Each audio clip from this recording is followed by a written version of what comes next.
This episode of Sports Goofs is brought to you by Podcorn. We've been using Podcorn for a few months now, and what we enjoy most is the large amount of potential sponsors they offer and the easy user interface that allows us to pitch our proposals and collaborate to meet the sponsors' expectations. Podcorn is a marketplace connecting its podcasters to amazing podcast sponsorship opportunities such as host read ads, interview segments, topical discussions, and more. With Podcorn, there is no middleman. Podcasters of all sizes can browse and choose opportunities right on the platform, set their own rates, and collaborate with brands directly without any exclusivities. You never give up on any rights to your podcast, and Podcorn is here to support you at every step and ensure you're protected and compensated for the work that you do for brands. The marketplace mission is to give podcasters transparency, creative freedom, and full control of how and when we monetize. Click the link in our show notes to sign up to Podcorn and start browsing sponsorship opportunities. Thank you, Podcorn. And now, let's get to the goofs.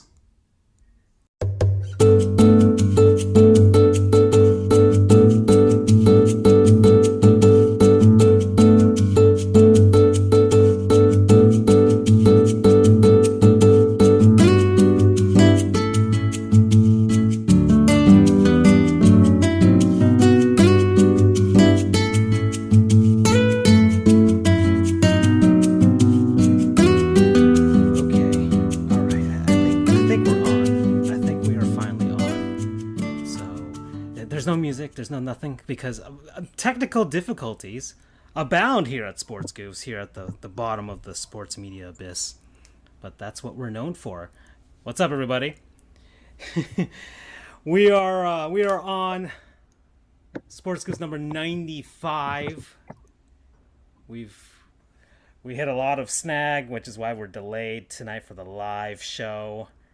But we are, I guess we do have to get some things out of the way, or else the FTC will be on our butts here.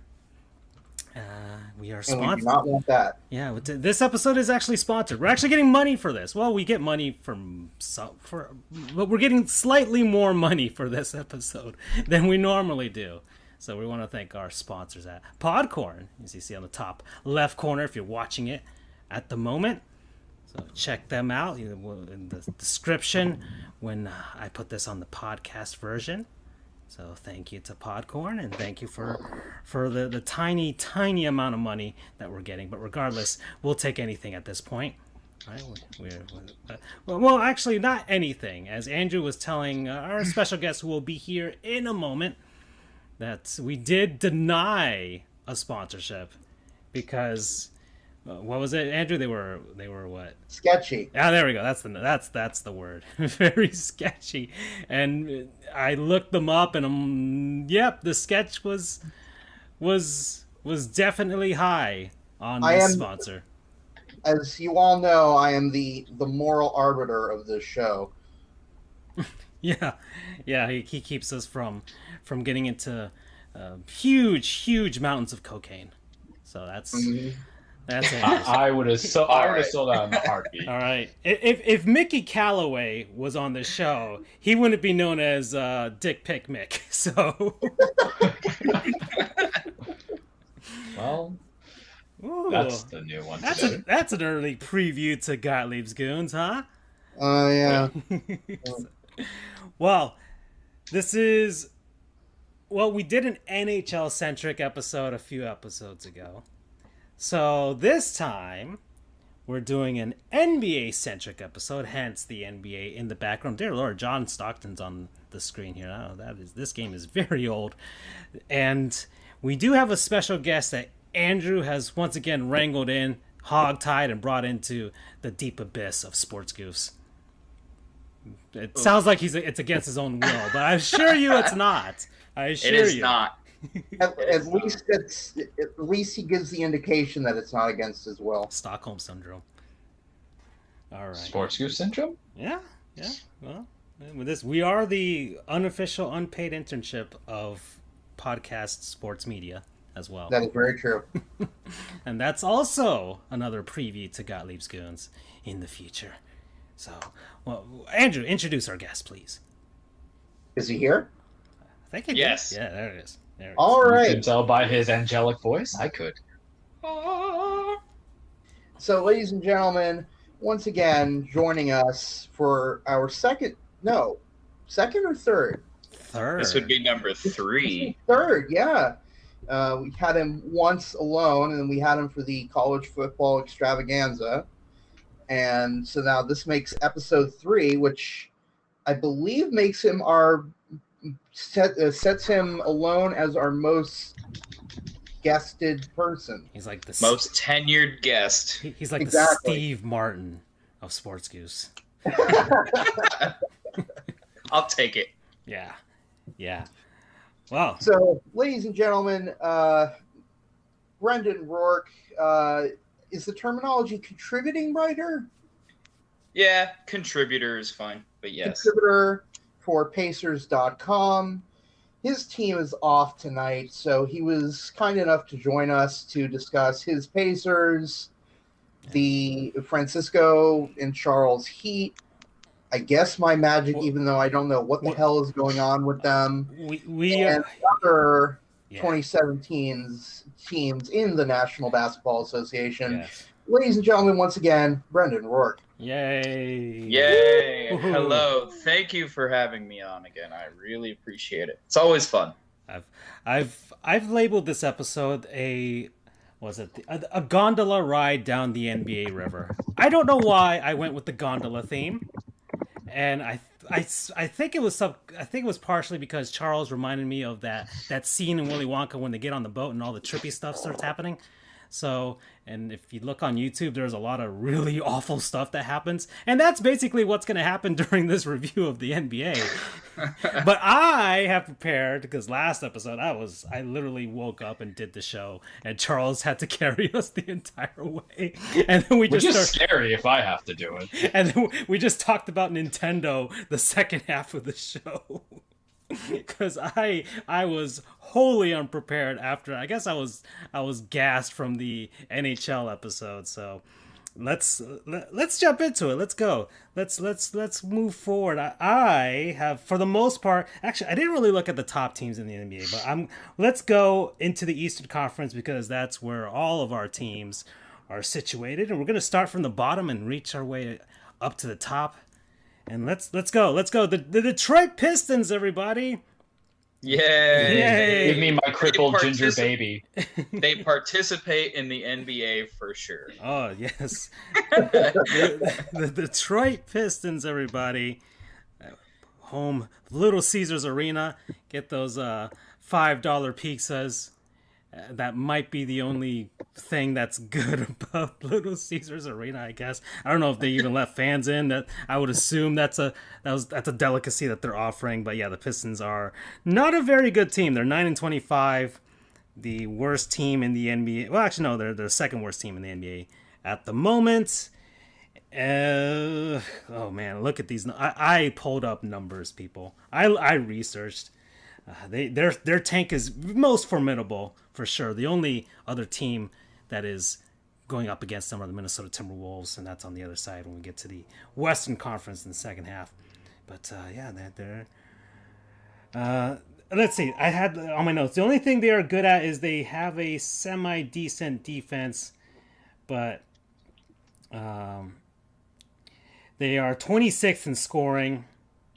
26th in rebounds per game, 27th in field goal percentage, 26th in three-point field goal percentage. They're 9th in turnovers, so they will take the ball from you, but they won't do much with it afterwards.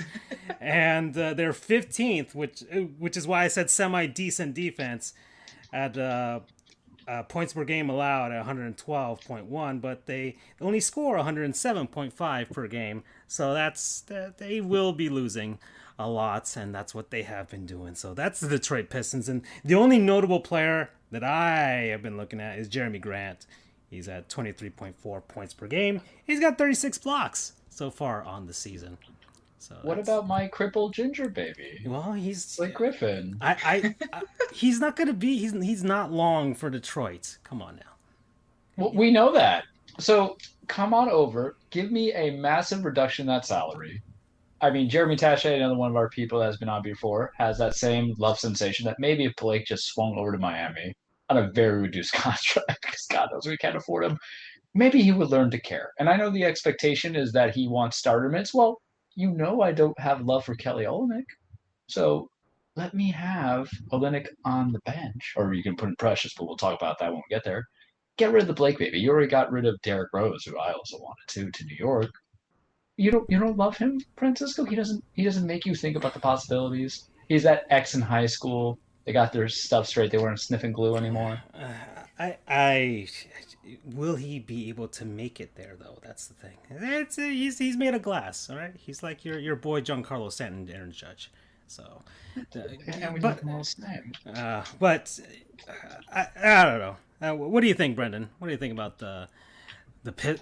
I mean, I don't think you think much. I don't think many people think much about the Pistons, but they're there. There's not much to write home about the Pistons. I mean, obviously they're struggling. Jeremy Grant does not have any help across the board. I mean, the second best starter they have is probably Mason Plumlee. Yeah, that was the other thing. I was looking at the numbers. I'm like, Mason Plumlee is leading them in a lot of categories, and Plumlee is almost averaging a double-double, which is great for him. Yeah, but it is only 10 points compared to Jeremy Grant's 23.4 points. Every other starter on the Pistons roster does not average 10 points per game.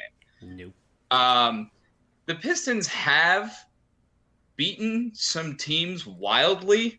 It is quite understandable, quite an anomaly what they've done recently, especially in the month of February. They beat Brooklyn, Boston, and New Orleans in a span of like 8 days. So that's 3 of their 9 wins, which is magical. but if your team is going up against the Pistons, it is considered a can't lose game at this point. Nobody except Jeremy Grant has any firepower on that team. Yet the Heat or have raises lost any. them, so. Yeah, the Heat have lost. The Orlando Magic have lost to them as well.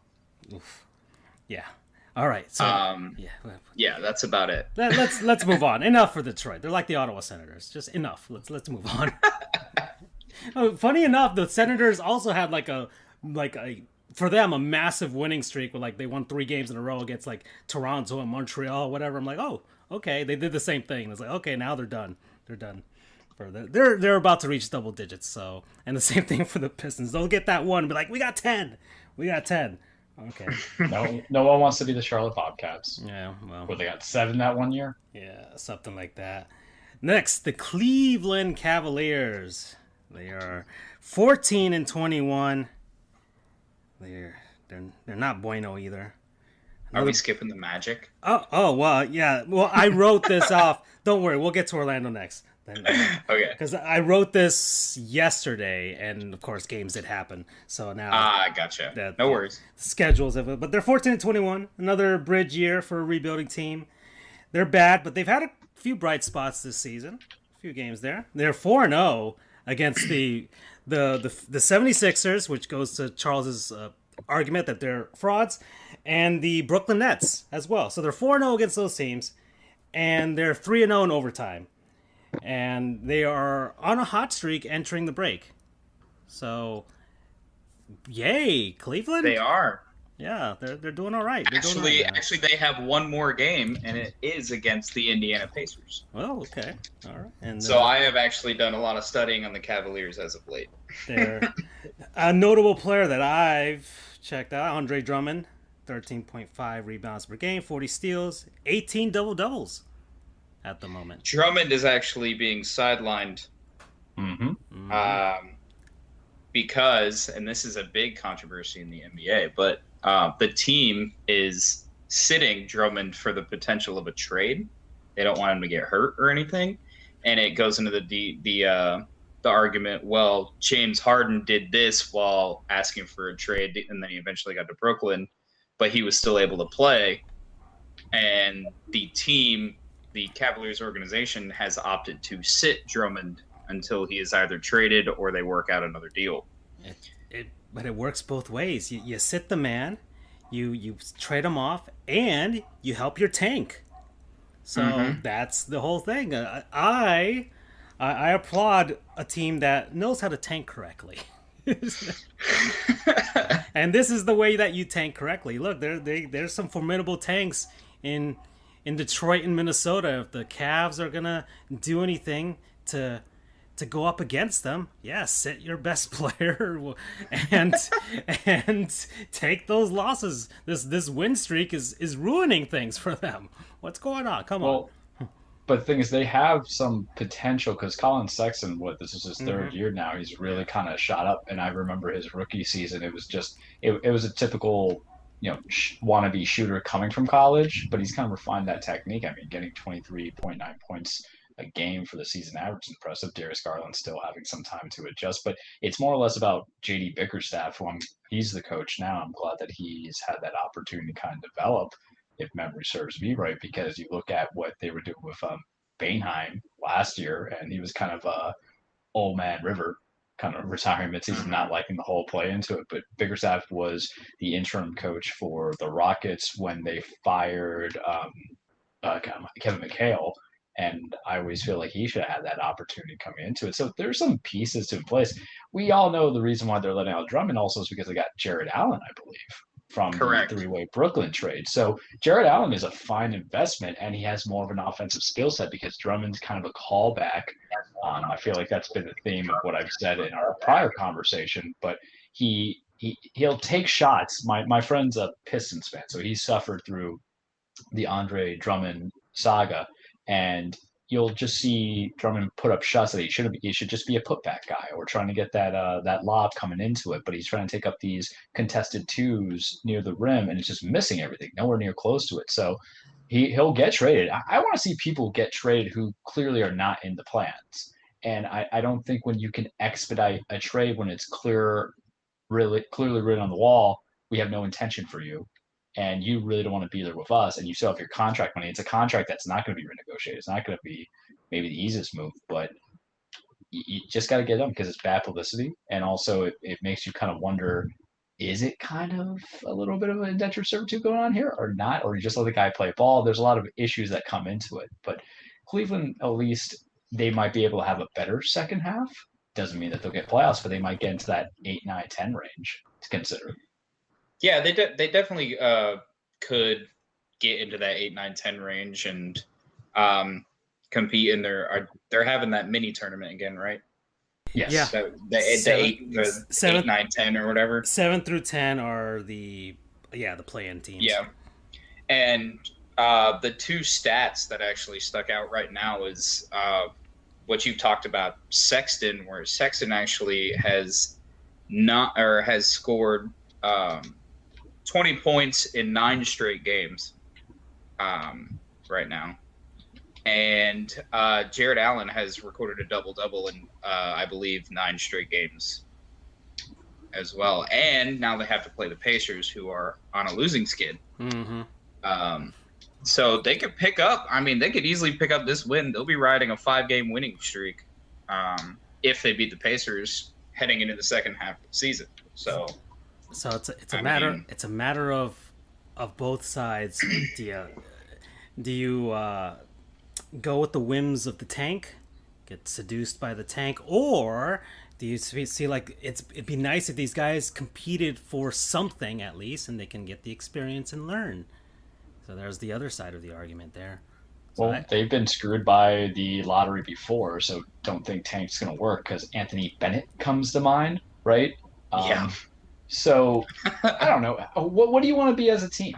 You made the bad coaching hire. Now you have a good coaching hire. You have potential in your players, and it's one of those things. I don't know. It's kind of like trying to take a test that's just an entry exam, but you have just to study a little bit and you'll pass with no problem. Maybe not an A, but you get to a C. That's how I feel it is with Cleveland. Just try a little bit better, and if anything, go for some established bets if you're trading Drummond and a lottery pick. And then maybe that's good enough to get a run because it's going to happen. There's going to be one team in the East, maybe 2 teams in the East that suffer the multi-injury to their starters. Brooklyn's kind of that, but they're too high up to fall so down quickly unless Harden goes out too. But it's going to happen. It always happens where 2 starters go down, and maybe you just build that momentum, or they just slide and you just find yourself rising up the ranks. Okay. All right. Let's move on. So that's Cleveland. All right. They're at a crossroads at the moment. Next, the Orlando Magic, 13-22. If they only face the Southeast Division, they would probably be the best team in the NBA because they are 4-1 against their own division, but they can't seem to figure out everybody else. And Vucevic is woefully unsupported there. Like, so they are wasting this man's career at the moment. And the Magic are 29th in scoring, 104.9 per game. They're 4th in rebounds. And that's mainly because of Vucevic, 46.6. They're 30th in field goal percentage, so they're the worst shooting team in the NBA. 23rd in three-point field goal percentage. They are 13th in points per game average, and 111.6, and they're 26th in 13.3 turnovers per game. And Vucevic is their lone notable player at 24.4 points per game, 11.6 rebounds per game, 48.3 field goal percentage, 23 double-doubles, and 116.5 offensive rating. Get that man some help, please. He is drowning in Disney World. He is in Lake Buena Vista right now, just drowning. Andrew, save him. Well, Andrew, give the Magic your love so that you can save them, like the Lightning and the Bucks. Well, the Bucks you bandwagon. Oh. The issue the Magic have is that all of Vucevic's help is hurt. It doesn't matter. It's been a rotating door of players for the Magic. I mean, they started the season, I believe, like 6-2, and then Markelle Fultz goes out the entire year with an ACL. Yeah, and who was having a literal probable comeback player of the year. Well, they don't have that season. They don't have that award. It's the most improved player of the week award now. Yeah. It's no longer comeback player, but and Aaron Gordon's been out since February, or since the start of February, and I mean they haven't and will not have Jonathan Isaac, their star defensive player, for the entire year still. And now their nice shiny rookie Cole Anthony has been out. Yeah, he's been out since middle of February with a rib fracture, and he'll be out until at least past the All-Star break, is the last I've heard of them. And then it's been a rotating door of all the other injured people. I mean, Al-Farouq Amino has missed time. Michael Carter-Williams has missed time. Evan Fournier has missed a couple of games here and there. He's back. He's been doing well for him as their kind of three-point specialist. But I mean, if you were to play the injury card for one team, one NBA team this season, I would put it on the Orlando Magic. Okay. If you were allowed to put it on someone. Yeah, good points. Good points. Yeah, the man just, there's no help. What is there a hospital at Disney World that can put some of that Disney magic? Tinkerbell can just kind of wave the wand and save everybody. Not sure. Not sure. Okay. Next. this is gonna be fun. The Washington Wizards. Now, okay. Boy. Now, okay, Vucevic, at least you have the injury card that he can play. But Bradley Beal, aside from Russ, who's having he's doing Russ things. The man needs some help. They are what his numbers are ridiculous so far. It is. I think he's close to 30. 33 plus a game. 33.2 points per game, which is the league leading. 48.5 from field goal range and 41 steals at the moment. And Washington, they're 7th in points per game. So they just can't play defense. Yeah, that's the thing. They just can't play defense. They are 29th in points per game allowed at 119, and they're 7th in 114. So there is the reason that's how you see it. That's how they're losing. That's why they're losing. But they've increased a little bit because a couple of weeks ago when we started the state of NBA, I think when the season was in its inception, they were woefully bad. Now they're just bad. I don't know how long of a leash Scott Brooks has, but it's coming. and it's coming. And I don't know what their expectations were, if they even really consider themselves to be a playoff team. But with Beal and to a degree with Russ, there should be some competitive level. And the problem is with Russ is I think anywhere he gets traded to, he's going to be a statistical darling. And that's the player he wants to be now. And that's okay, because in the NBA, having a statistical darling matters. It gets the jersey sold. It gets the tickets to have people come in. But I think after that, what you're working with, Gary Trent Jr., I'm bringing up the roster right now. Robin Lopez is on the team. Raul Neto, who has basically been kind of running around as your second year, but he was in Utah, if I remember well. Ish Smith's out, so he gets a pass there. Yeah. Ryu Hachimura. Yeah. And then Mo Wagner, who the only people who actually liked Mo Wagner were the people who didn't want Mo Wagner traded away when he was with the Lakers. Oh, and then you have Alex Len, who, Phoenix, and then everywhere else. He's just a big man who's kind of side up. They have Robin Lopez, but we don't know if he does that.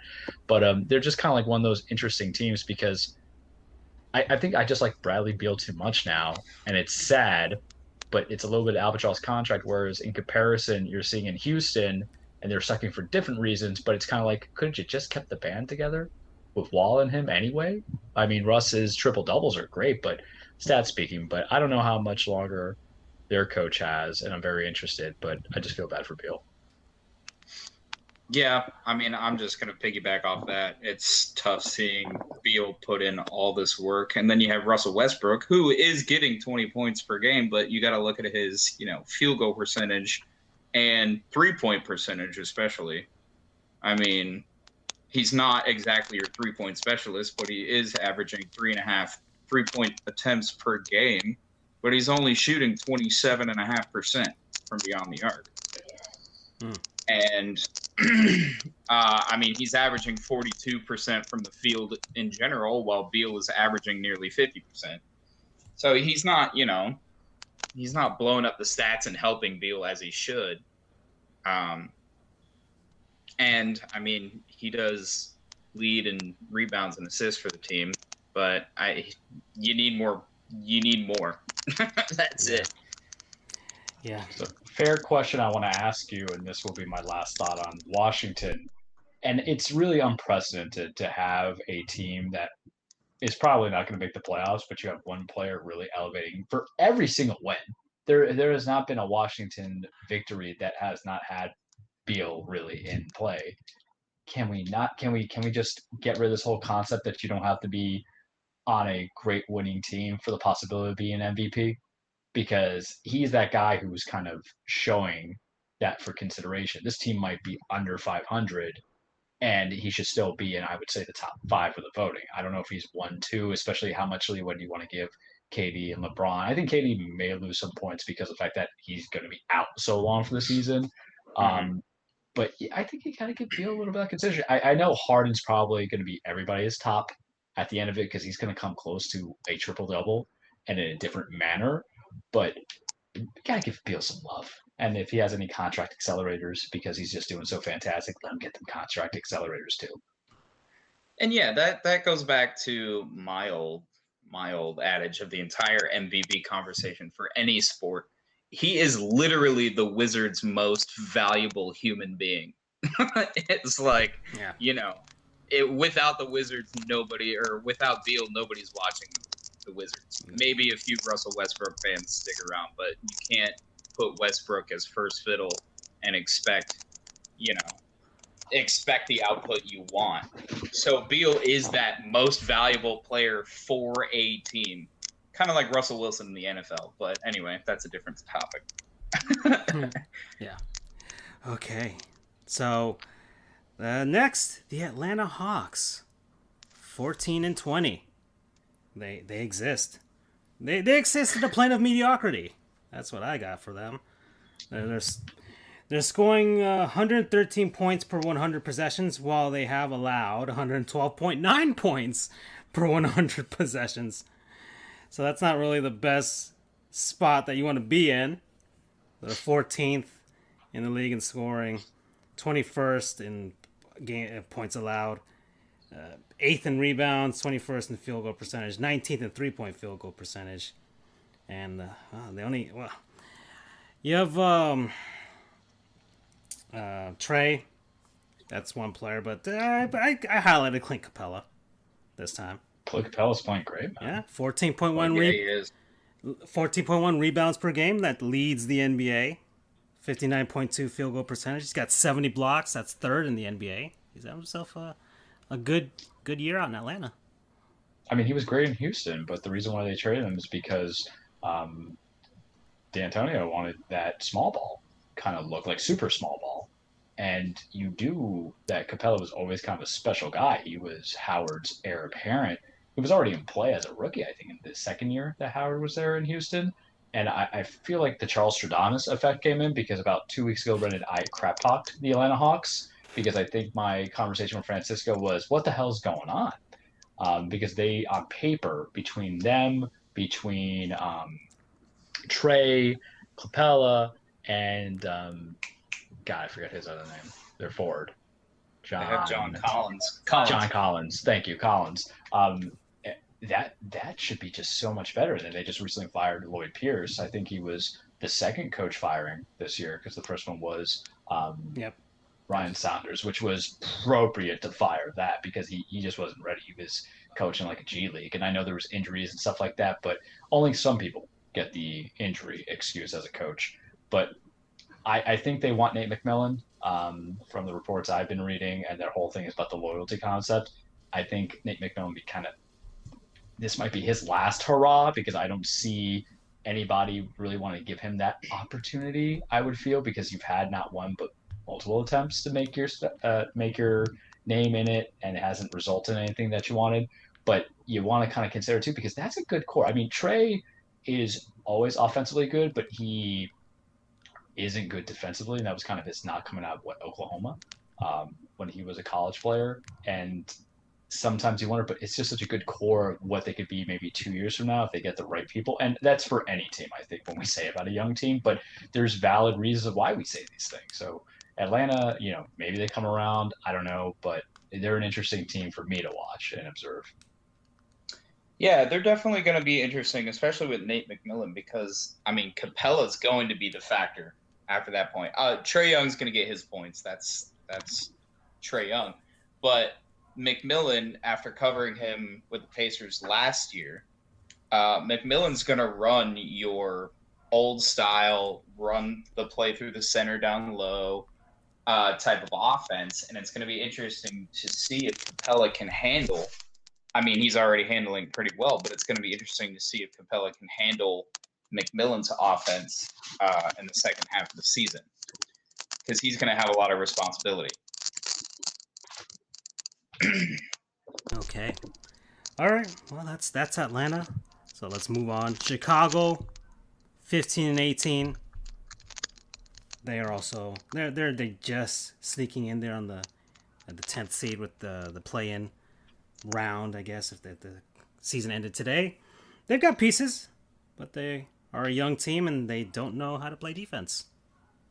And once they figure that out, then maybe they'll be fine. They're 8th in scoring, 114.7 points per game. 3rd in field goal percentage, 9th in three-point field goal percentage, but they're 24th in points allowed. And they're 1st in turnovers. So, yeah, and Zach LaVine having himself 28.7 points per game, 52.4 field goal percentage at the moment. So, Chicago, how do you guys feel about the Bulls? I mean, I don't see them improving anything above mediocrity with the way they play. I mean, again, you're going to have your stars, but you're going to need time for Kobe White to develop even more. I mean, Kobe's going to be, barring any injury, Kobe's going to be, a stellar player for years to come. They've lost Lauri Markkanen, their three-point shooter, for a little bit now, and they're lacking on that end as well. They're lacking. I mean, Lauri's was averaging the second most points per game before getting hurt. So I don't see them improving unless you're right, the defense improves, but they love to score and they don't love to get back. That's basically it. I mean, you could say that for Brooklyn too, but when you have 3 good scorers on Brooklyn, they can get away with it a little more. Okay. Blow it up. I don't think they're going to get better. And they're improving under Billy Donovan. I think he's maybe the right coach. But this is my thoughts on Zach LaVine. It's the Devin Booker effect. And I don't know if Brendan was there for my Devin Booker poo-poo session. If you were the only guy and you're the guy, of course you're going to have a higher thing and a higher scoring production. It's what else can you do? And when you're playing a guard position, if I'm going to my Devin Booker poo-poo show, forgive me. When you're playing a guard position, you need to elevate your people, but sometimes it's not going to show statistically on the you make assists. It's the assist to an assist. I know hockey does that stat, and I really would love if basketball implemented that. And then we're looking into Zach LaVine. And yes, he's scoring such a high number at 28 points a game. And yes, he's got 5 rebounds and 5 assists. And that's all cute and stuff. But he's kind of been doing this for a while, the last 2 years. It's a slightly higher number now. But he was always kind of like the pseudo stud when he was traded over because he was always the guy implementing it. And career-wise, it kind of shows. This year, the biggest increase has been his three-point percentage because I'm looking at his career stats now. He's going 43 at three-point. That's great. But I'm not wowed by it. And this is a guy who, if he hasn't had a contract extension, will be getting bigger money out of it.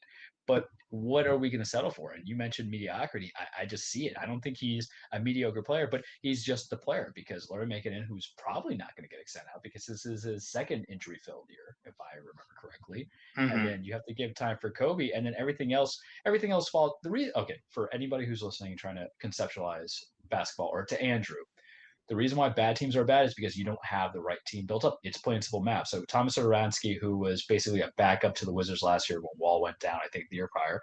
Denzel Valentine, who has not developed whatsoever from his draft stock when he was taken. I think he was outside of a lottery pick, but like barely, like a pick 13 or 14.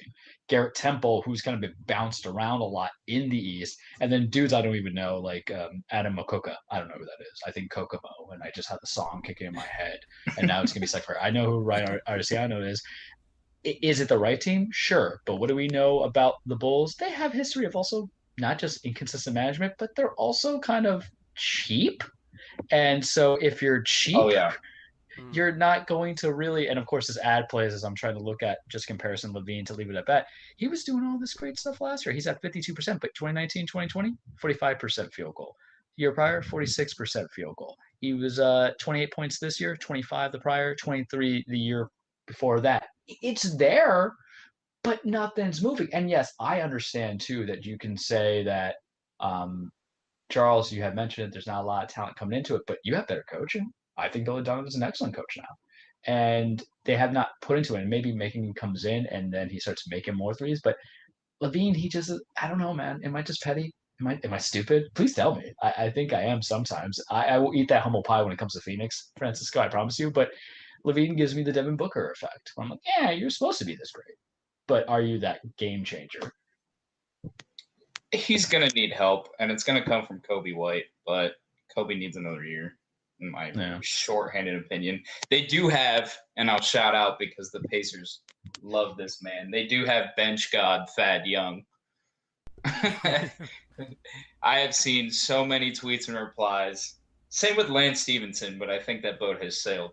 But calling for anybody in the Pacers organization to bring Thad Young back, and I think all of them are they got a little bit of kind of past fever with Thad Young. Yes, he's going to bring you energy off the bench. Yes, he's going to do things. Yes, he currently leads the Bulls in steals per game with 1.4. But Thad Young isn't who you should be going to off the bench.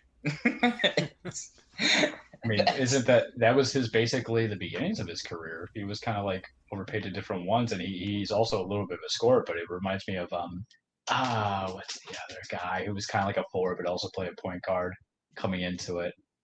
He's been bounced around. He had a big contract from the Celtics. It'll come back to me like 4 days from now because I'm 31. But that, that's Hayward? Good. But no, not Gordon. Not Gordon. You're prior. Yeah, Gordon's a different conversation because Bobby's really missing it. But yeah, if it's Thad Young who's kind of past that prime, then maybe it's a mix of both. But you can see the potential, but also part of the Billy Donovan way is that he's just so stuck on his ways that maybe he's not going to be flexible with all the talent that he has. Yeah. Okay. All right. Let's move on to your team, Brendan. Indiana. Oh, fantastic. All right. They're sitting in a nice, clean 15-18. They're cozy, that's for sure. So the 9th spot, 7 games back, and not doing so bueno at the moment, are they? No, and I'm just going to say it. The Indiana Pacers are not playing the way they're supposed to. And I firmly believe they have no idea what to do right now. Because the pieces are there. You're going to go down the roster. The pieces are there. They have experience. They were one of the few teams in the offseason that didn't do any massive changes or overhauls to their schedule. I mean, they re-signed Jakar Sampson, who's just going to be a bench piece. But other than that, it's not like their roster has changed much or anything except for Karis LeVert, who we haven't seen play yet, and losing Oladipo. But they're supposed to be an experienced roster. They're supposed to be above 500. They're supposed to be doing all these things, but it's just not clicking. And one of the things that obviously can be attributed to is the new coach, Nate Bjorkgren, who I believe he's a really good coach, and all the players love him, and all the players say he's always positive all the time. He knows how to run things. I believe Nate is trying to institute too many defensive things at one time. And what happens is during these games, the Pacers will play competitively, but they'll have momentary lapses here and there. The game against the Warriors, they just played Golden State on February 24th. They lost by 4. They held Steph Curry to, I believe, 20. I think you guys 20 points or something like that. Indiana's you guys are your definition of average, because you're 15th in points per game at 113, and points per game allowed you're at 112 and 14th. So you guys are correct. Yeah.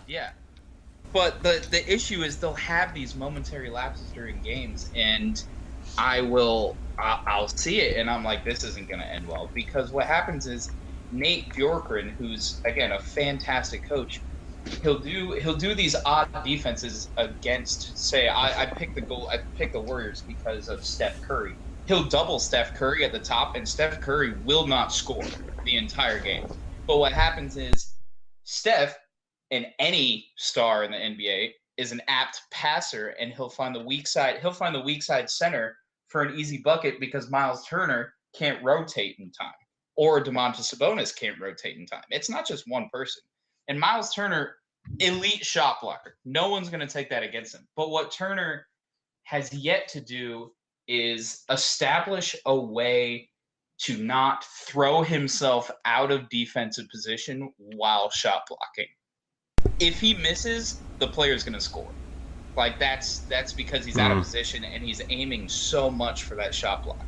And he's an elite shot blocker. I mean, he leads the NBA by 100. He's got 104. Yeah, he's got 104. He's got I think he's up like 25 on whoever's second. I forgot who that was, but Capella's like third at 70 or something. So yeah, it reminds me. I don't know if Charles. It reminds me of Hassan Whiteside when he was always looking for the block. Yeah. Well, Miles Turner is 10 times. Well, yeah, but I'm saying. Well, I've seen, and I was telling Brendan before the show, I like Turner. I like what he does. It's just maybe there's always going to be the hiccups, but those things kind of matter. So my question to you, Brendan, to kind of go from there is, how much time do you want to give this guy before you give up on him in the form of that kind of defensive learning of when to properly kind of, when it's time to box out, to rotate out and make sure that the shot's not going to come in, when to get rid of that mindset of I got to work on this stat because it's what I'm best at, as opposed to covering all bases. Because if you have a team that's going to kind of go 1 in, 4 out, oof, especially if they have a cut that's coming to the basket, or if they just like switch it up in spacing, and you're going to get that in the East a little bit, especially with a lot of these new age coaches that are coming in. So how do you feel about Turner if there's a different solution? Also, I want to ask you, do you miss Victor yet? Well, to answer your second question, no. the Pacers don't need Victor Oladipo with the way they play. They're a very share ball, whoever's open gets a shot. And I think when TJ Warren and Karis LeVert come back, you'll see that more. Obviously, it's been reduced to just Brogdon and Sabonis, 2-man game with a couple of wings on the threes. But to answer your Miles Turner question, he needs. I don't want to say he needs help as kind of a cop out, but he needs to improve his rebounding for being a 6'11" center. I mean, there's no reason a 6'11" person, playing down low is averaging 6.5 rebounds per game when your 4 spot, Domantas Sabonis, is averaging 10 or 11. I think he's averaging 11 rebounds per game if I can pull it up quick. But I mean, he needs to establish his position in the box down low when he sees nobody driving the lane. And the issue, the back and forth issue everybody has with the Pacers is, well, you don't look at Miles Turner's stats on the box score, and that's correct. What Miles Turner does during the game is he intimidates anybody driving the paint. But again, you're going to need – I mean, Sabonis is the only person above 6 rebounds per game, or seven rebounds per game in an average. And Turner's going to have to step up and be that person, or you're going to have to give him help and play Turner with, say, their 2019 draft pick, Goga Patase, who hasn't seen enough action to determine, hey, maybe we should invest more time into the 7-foot center or not. And whether that be the fault of Bjorkgren riding too hard on its starters or running a small rotation of 7, 8 guys at a time, the issue is going to be on the boards and Turner not being in position until either, I mean, he gets some help, which they have been asking around. I don't want to quote anybody on that, but I assume that they would be asking people around because they did try to ship Miles Turner off in the offseason to Boston, but that kind of fell through once Boston tried to be too rich about it. It's a waiting game, and they have no more games to wait as to whether the Pacers are going to be good this season or next season. I do think Bjorkgren is the right coach because while they are averaging just, the 15th most points in the league, it's up from Nate McMillan. It's up like 8 or 9 points at this point. I remember that was your criticism about McMillan. He was more defense first and say bye-bye to your offense. First. And, I mean, Nate Bjorkgren is supposed to have, this defense, this new wild defense that, he had under Nick Nurse in Toronto. And it's not sticking to these players' heads right now. I mean, they're averaging they're 19th in opponents' points per game. And whether it's because he's trying to implement too many things at once or whether he's, well, they haven't completely bought into the system. Or they haven't bought into the system. They love the coach. I mean, they have no qualms. I've seen it on the players' faces during interviews. They love playing for him. They love his positivity. They're just running out of time to prove it this season. Okay. So one question onto it, just to kind of, because you're in the thick of it. I think it's great that we can always kind of bounce your head. So if you had to say, all right, guys, one guy that I need, and the reasonable guy, not that you're not going to get James Harden part 2. Who is it that you feel would be that complete guy, or that guy to kind of, you say seeking help? Who is that person that you would want on your team? Lance Stevenson. I'm kidding. It's a return of form. Lance Stevenson. That's what all the Twitter trolls say, is bring Lance home. Or sign Lance to at least the Fort Wayne Mad Ants in the G League and see how he does. But it's got to be a big man. I mean, it's got to be someone who's willing to give up, I can't really name one off the top of my head, but that's where I would go, is a big man focused on rebounds. I mean, you can throw Drummond out there, but I assume Drummond's going to be way too expensive for what the Pacers want to give up, because the Pacers like their roster continuity. The Pacers like the fact that they have this experienced chemistry together. I mean, Brogdon and Sabonis, McConnell and Sabonis, when Brogdon has to sit out, they're. Go ahead. Sorry, go ahead. No, go ahead. Cousins, because I mean they're going to release him. I'm sure you can get him a vet thing. It's a little bit about the same issue with Turner, because similar height, but you at least know he kind of has that hustle and the rebounding. I don't think they would work well on the floor necessarily together, but sometimes you have to look into what that second unit, or not even the second unit, but what I call it, the 1B starting, or the 1B bench, right? Where you get a little bit of like both. A bruiser. They need a bruiser off the bench, really. They need somebody to come in and establish presence in the paint a different way than Miles Turner does. So you give them that mix. When Turner's in the game, no one wants to drive because he can block shots. But then if someone wants to drive the game, or someone wants to drive the paint with Turner out, you have that bruiser who's not afraid to make contact with these smaller guards, or go up for a gritty rebound. And, if Sabonis is on the left block, if the ball bounces to the right block, they're not going to get it most of the time. I mean, until they get that big bruiser down low that can play opposite Sabonis when Turner needs a sit, or can play the 4 with Goga Batadze in the second unit, or anybody like that. And Cousins, I think, there's a decent argument for Cousins, I'd say. Okay. Alrighty. All right. So that's your Indiana Pacers. They are in a. You guys got to do something now, or else seasons they're gonna. I mean, I think they're good enough to wind up in this play-in round. Just what are they gonna do after that? Because they've 5 seasons in a row of first round exits. And a lot, yeah. I think it's 4 or 5, and the last 2 I think were sweeps. Yeah. But it all, again, that their rebounding is definitely one of the problems, but I'm not going to play the injury card. But it's going to be interesting to see when Karis LeVert finally gets medical clearance to play.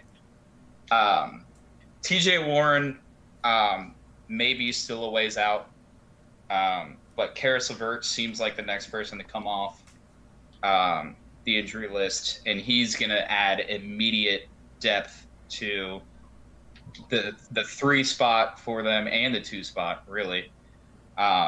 Because, I mean, you have Justin Holiday, who's a great 3-point shooter and great, prototypical 3-and-D defender, but he's normally coming off the bench at this time in his career, and he's playing starting minutes. And then you have, Doug McDermott playing the 3 spot right now. And Doug's given the Pacers a lot.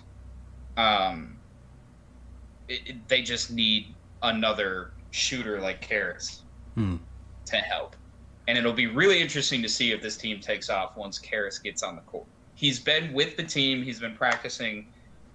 This is what I can say. He's been with the team. He's been practicing non-contact shooting drills. He's been playing 5-on-0 in practice, everything like that. And the rumors are that he might see time definitely after the All-Star break, and definitely near, or perhaps near, the end of March is the best I could say.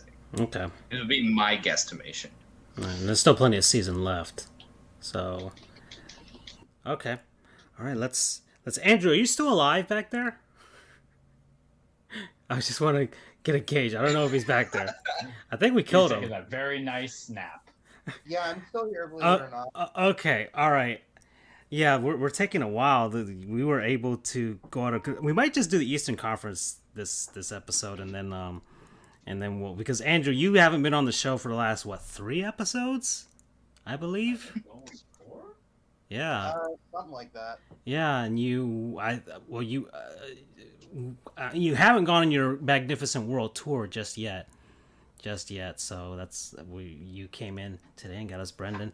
But let's I guess we can cover one more team before we get to the halfway point, and then when we get to the second half, Andrew, because you've been off the show, whatever topic you want to talk about, we'll talk about it before we move on to the rest of the Eastern Conference. Does he know that we took shots at him the last 3 episodes of his namesake in his homeland? Andrew? What? Andrew, he doesn't know. What did you We've been take teasing people on it. Oh, there was slander. UCF is was not the libel. 2017 national champion. I'm just There kidding. was a lot I'm of just kidding. I think he would come Tampa. over here and kill me if I actually meant that. There was insults about Tampa and Orlando, and we teased people that we were going to get our just desserts. It was more about the Tampa Bay thing, but still, and it's mainly because of the Rays, but still. Whatever you want to talk about. Second half, especially because you won't be here for all of the episode. Well, believe it or not, there is one thing I would like to mention about the NBA. Oh, Well, it's one person in particular. Taco. Yep. Taco. How's he doing? And how It is Taco Tuesday. how much crow do teams have to eat thinking that he couldn't play in the league? I think he's barely on the floor, bud. He saw he saw a little bit of extra time recently, but yeah, he's barely on the floor. I'm pulling up his stats now. he's hanging on. All right, you guys ready for this? Taco's feeling dangerous. He's Diablo Sauce Taco for the season. This UCF alumni that we all love is averaging 2.6 points, 2.6 rebounds, 0.1 assists. He hasn't played in 8 games, and he's averaging 7.1 minutes a game. Feeling dangerous. And you know what's funny, Andrew? Doing better than Udonis Haslam. Doing better than UD, who's just in the spot. Sorry, UD, it's time. He's a player Okay, coach. so- He's a player coach. But they actually need him too, I would say, because they don't Quotation have marks really on a player. solidified center. It's Daniel Dice, and that's a no bueno. So I'm with you, but that's where Taco's at right now. Yeah, but He's what's diet per Taco. 36? That's what I'm talking about. I think the per apparently is like 22, which is the most hilarious thing to me. But hey, He's averaging 13 rebounds per 36. That's all I got. oh god. And 13 points.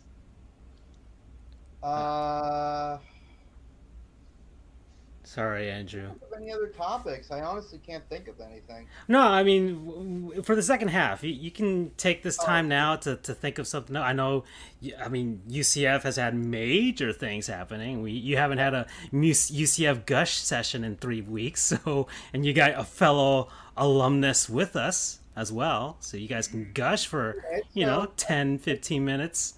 Gush on the Gus bus. Yeah, that makes sense. Gus, Exactly. Gus We were waiting for this. Kinky. Gus bus gushing. Do we want to do that now, or do you want to? Well, we're about to hit the second half, so let's finish this last team.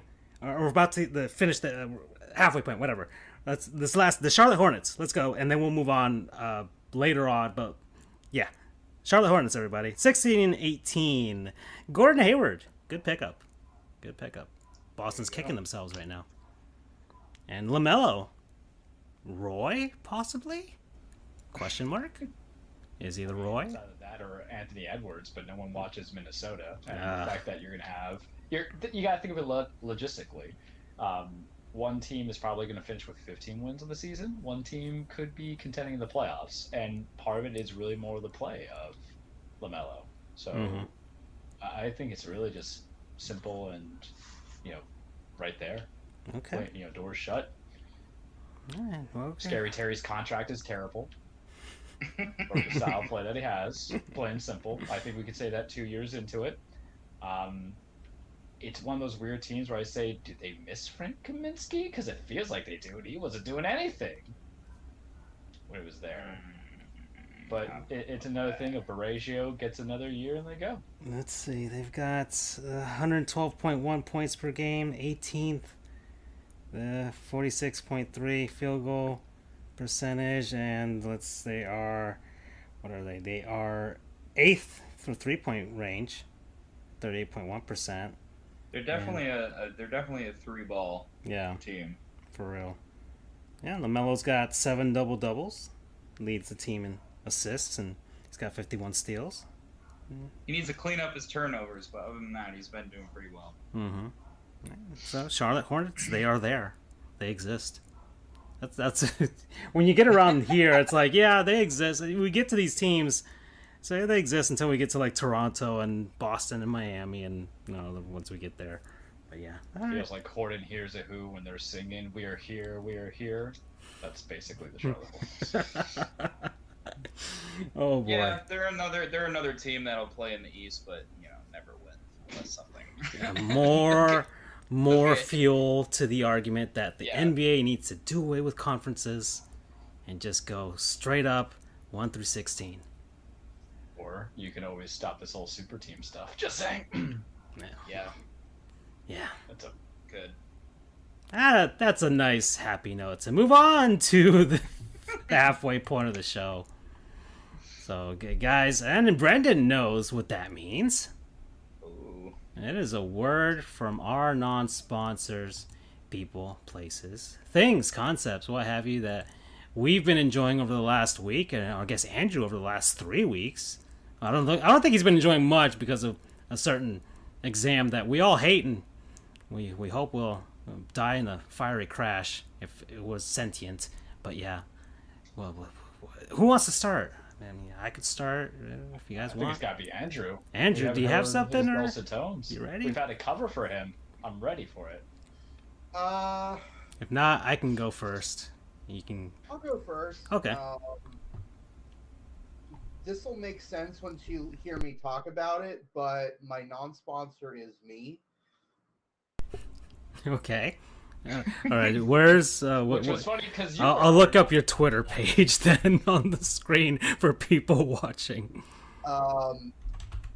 Because I finally got the cojones and the brilliant idea to say, I need a man cave.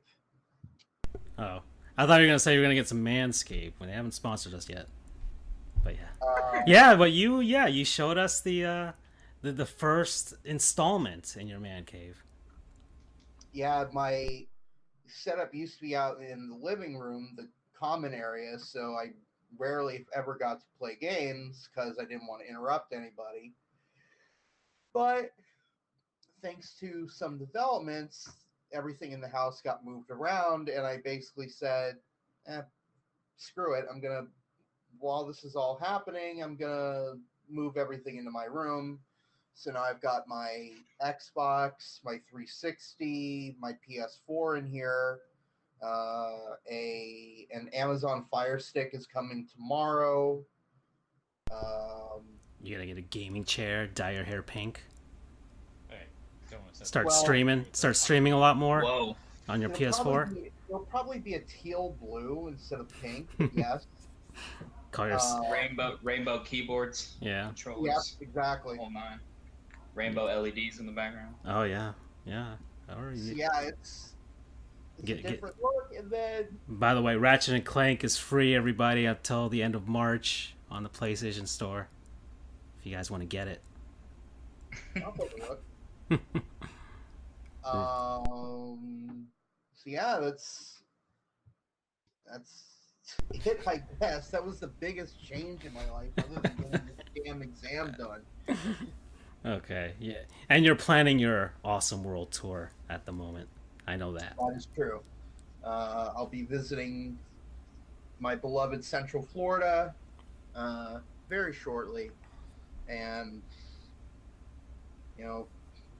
get out of Miami. Which it's not that I don't like Miami; it's just I need a break every now and then. Yeah, I understand that. I think we all understand that wholeheartedly if you've lived down here for sure. Miami's definitely a lot. Yeah. Yeah, yeah, I know. Oh boy. All right. And what's your promo code? Promo code Cajones. That's a good one. I like that one. All right. Okay. Well, I guess I'll go next because I've been.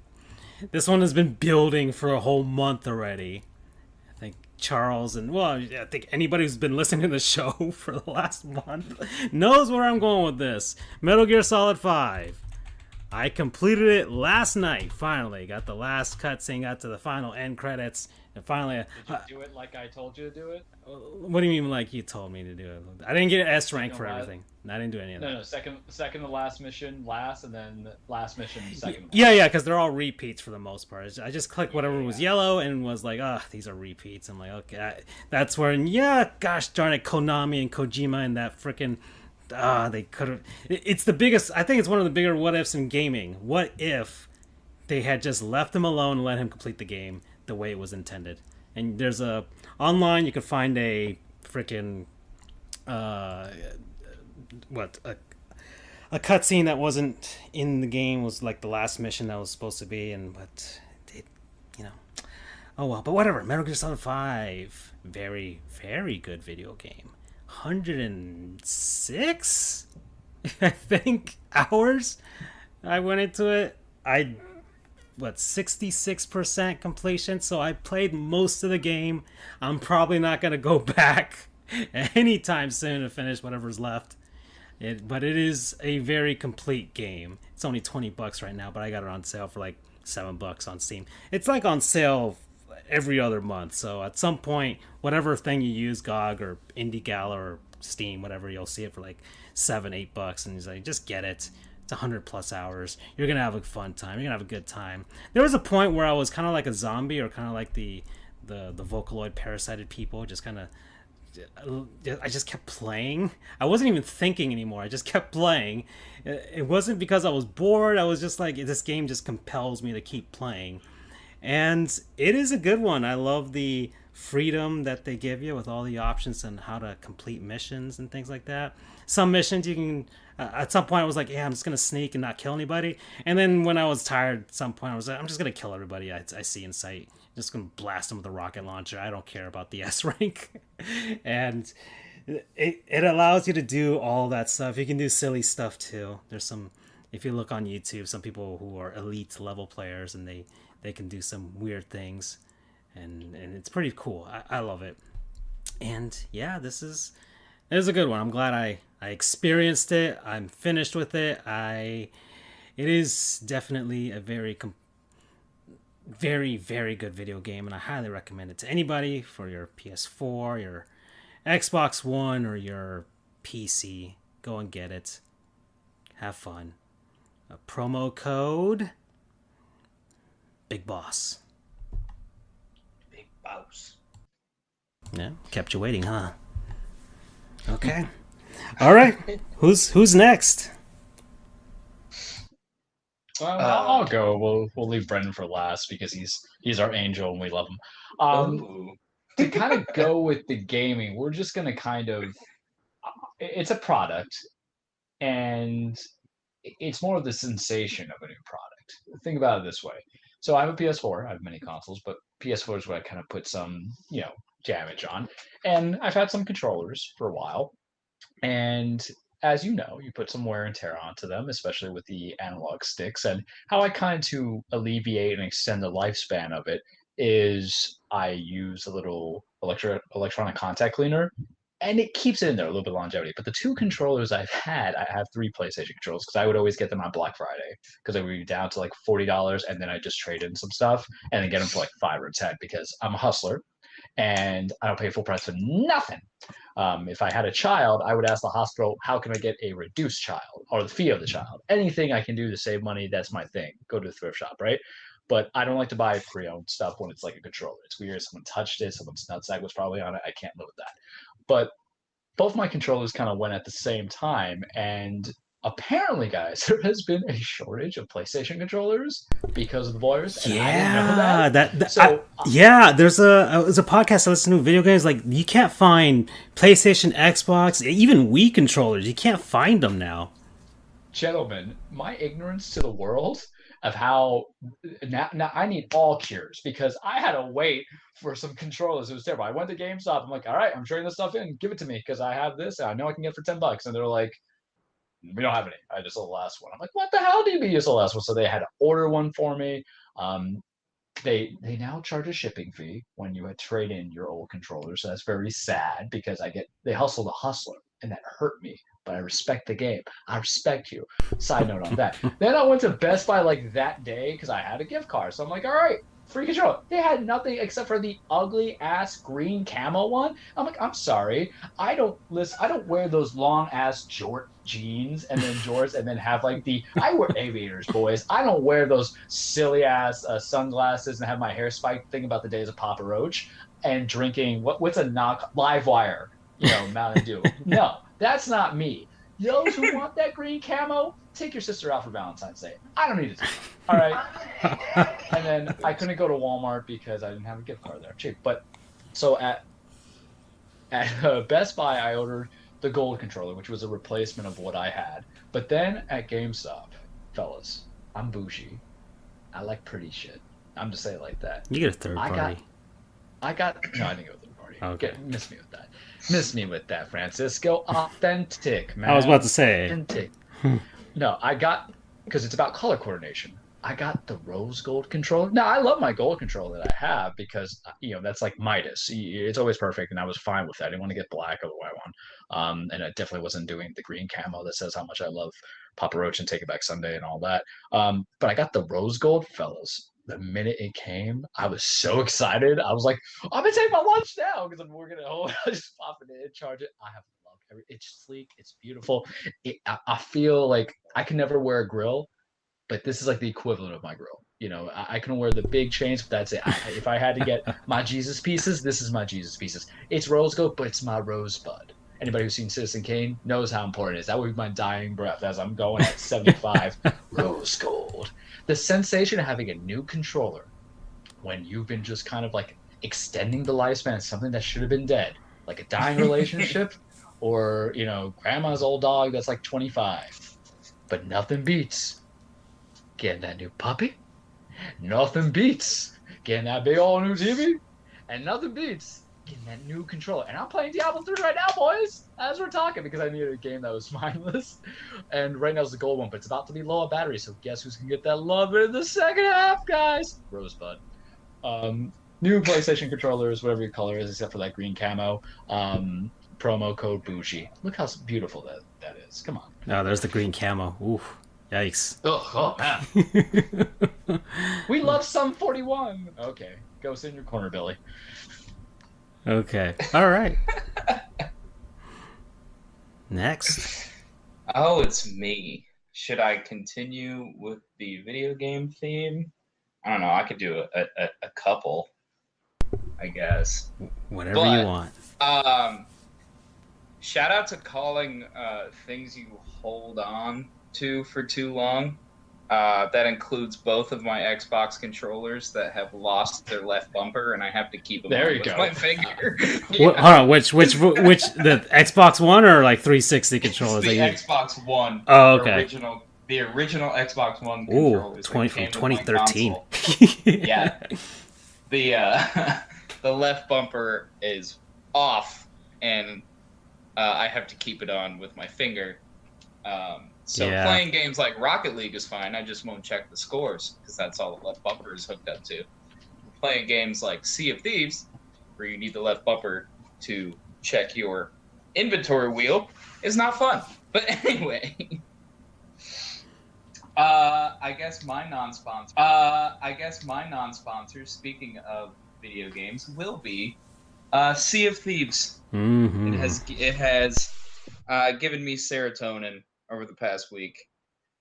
Just playing it, being out on the nice ocean water. I will get a hopefully, I want to see someone play it on PC because I've heard the graphics of the water and everything are amazing on it. Yeah. But I will get a 4K television at least to get some of those nice ocean graphics. But Sea of Thieves is my serotonin and the bane of my existence, because trying to get level 50 in the 3 emissaries that you need to become what is called a pirate legend is a grind, and it's definitely a grinding game.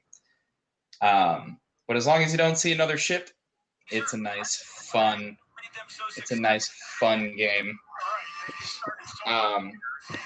That's all I have for that one, really. My non-sponsor it's all like all the stuff you unlock is nice and just skins and stuff, and it's a really fun game to look at and a fun game to just sail like a pirate, and it's pretty awesome. So I guess code word R with 15 R's. Shout out to my other non-sponsor, and I know the Miami locales know all about this one, but Cuban coffee as well. Yeah. Mm-hmm. Yeah, that's just a constant non-sponsor of my life. It's not just pertinent to this week or this show or anything. That's just what gets me alive, what keeps me alive. Mm-hmm. Oh yeah. Okay. Yeah. Good. Very good. Thank you to our actual sponsor for this episode, Podcorn. We've been using Podcorn for a few months now, and what we enjoy most is the large amount of potential sponsors they offer and the easy user interface that allows us to pitch our proposals and collaborate to meet the sponsor's expectations. Podcorn is a marketplace connecting its podcasters to amazing podcast sponsorship opportunities such as host read ads, interview segments, topical discussions, and more. With Podcorn, there is no middleman. Podcasters of all sizes can browse and choose opportunities right on the platform, set their own rates, and collaborate with brands directly without any exclusivities. You never give up on any rights to your podcast, and Podcorn is here to support you at every step and ensure you're protected and compensated for the work that you do for brands. The marketplace mission is to give podcasters transparency, creative freedom, and full control of how and when we monetize. Click the link in our show notes to sign up to Podcorn and start browsing sponsorship opportunities. All right, guys, we're moving on to the second half of the show. Andrew, are you ready to gush? Let's do it. Go ahead, go gush. Well, the past few weeks have been eventful, to say the least, for UCF. So just some background.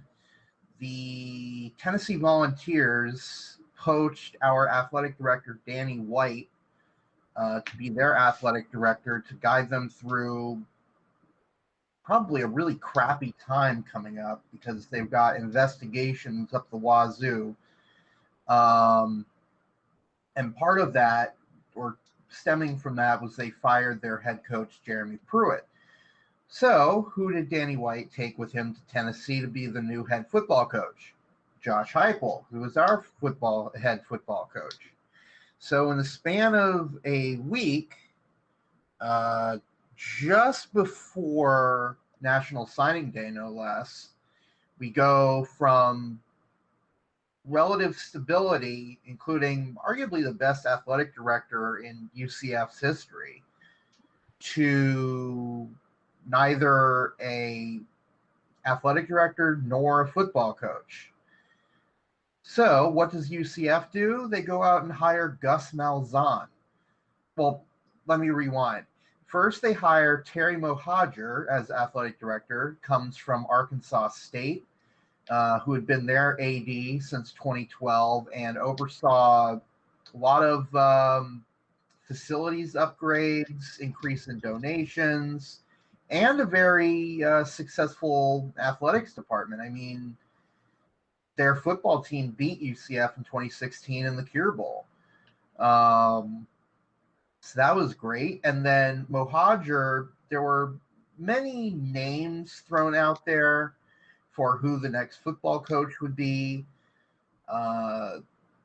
Some believed it would be, I forget some of the names. Maybe, Brendan, you can throw one out. I think it was, Jeff Levy, duh. Jeff Lebby, who's the offensive coordinator at Ole Miss, was the offensive coordinator for UCF during 2018-2019 under Heupel.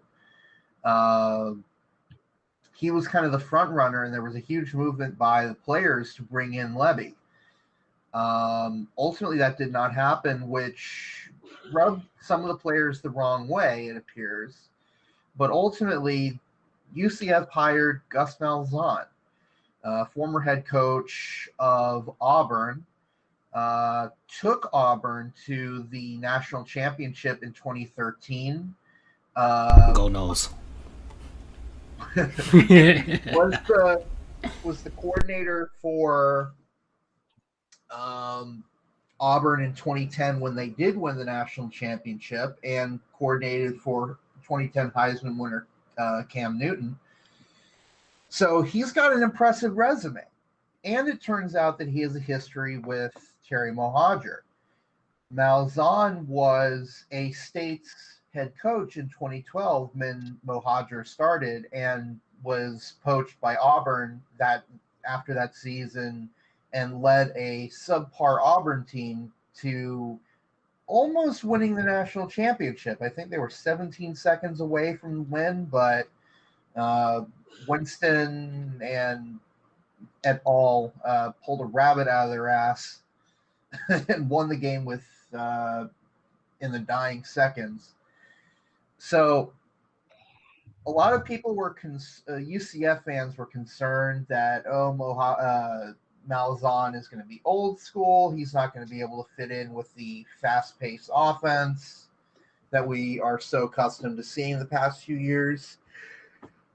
But it turns out that was very overblown.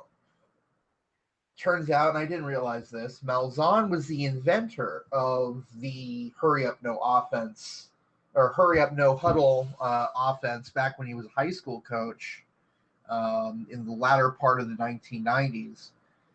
So he is the father, if you will, of the system that we've been using to great effect since 2016. But then, more importantly, he has been on a rampage getting coaches. I think he filled out his whole coaching staff in 9 days. And he brought in people from Auburn, from other Power 5 schools, people that are, top of their game and really know their stuff. But then also, he has been on a recruiting warpath. I think he got hired, been like 2-3 weeks as head coach at this point. He's already made 100 offers. And these are 4-star, 5-star guys. He is really making an emphasis on recruiting Florida, which thank God, because Florida is, if not the best state when it comes to high school football, it is certainly in the top 3 along with Texas and California. And I think most people would argue that it is the top in the country. You've got the IMG Academy up in Bradenton, which is a high school in name only, basically. I'm sure you can attest to that, Brendan.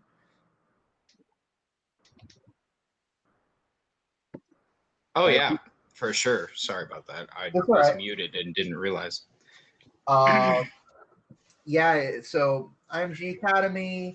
I mean, you have all of South Florida is huge. I mean, if anybody has not seen any of the documentaries or books on a little town called Muck City down in Florida, I mean, that's been a staple of recruiting for everybody. Pahokee and Belle Glade, baby. Mm-hmm. Palm Beach County. And that's a big reason Yeah. why the University of Miami was so successful in the 80s, 90s, and 2000s, because they owned South Florida when it came to recruiting. Yeah, if you're in Florida, you're golden. You don't need to leave the state to get the best players. It's not like not like you're from Nebraska where you have to poach people from other states. Yeah, correct. And if I can cut in, there were rumors. Again, these are unconfirmed, but I have seen it on a couple of reporters around the Florida area have said it too. But there are rumors that high school coaches were literally begging Josh Heupel to come look at players in Florida, and he just didn't. He never showed up at high schools. He never showed up at anything down here in Florida. Yeah, exactly. And I've seen that Malzahn has hired a couple of high school coaches to be recruiting coordinators, analysts. It's huge. And more than that, though, aside from just recruiting, he's pulled in now 3 former Auburn players who are former 4-star players. These are great players. Like they just brought in defensive end from Auburn from last season who was second team SEC. A lot of great accolades. They brought in a wide. He had an all-time name too. Yeah, it's what was it again? It's Big Cat Bryant, I believe, is his real name.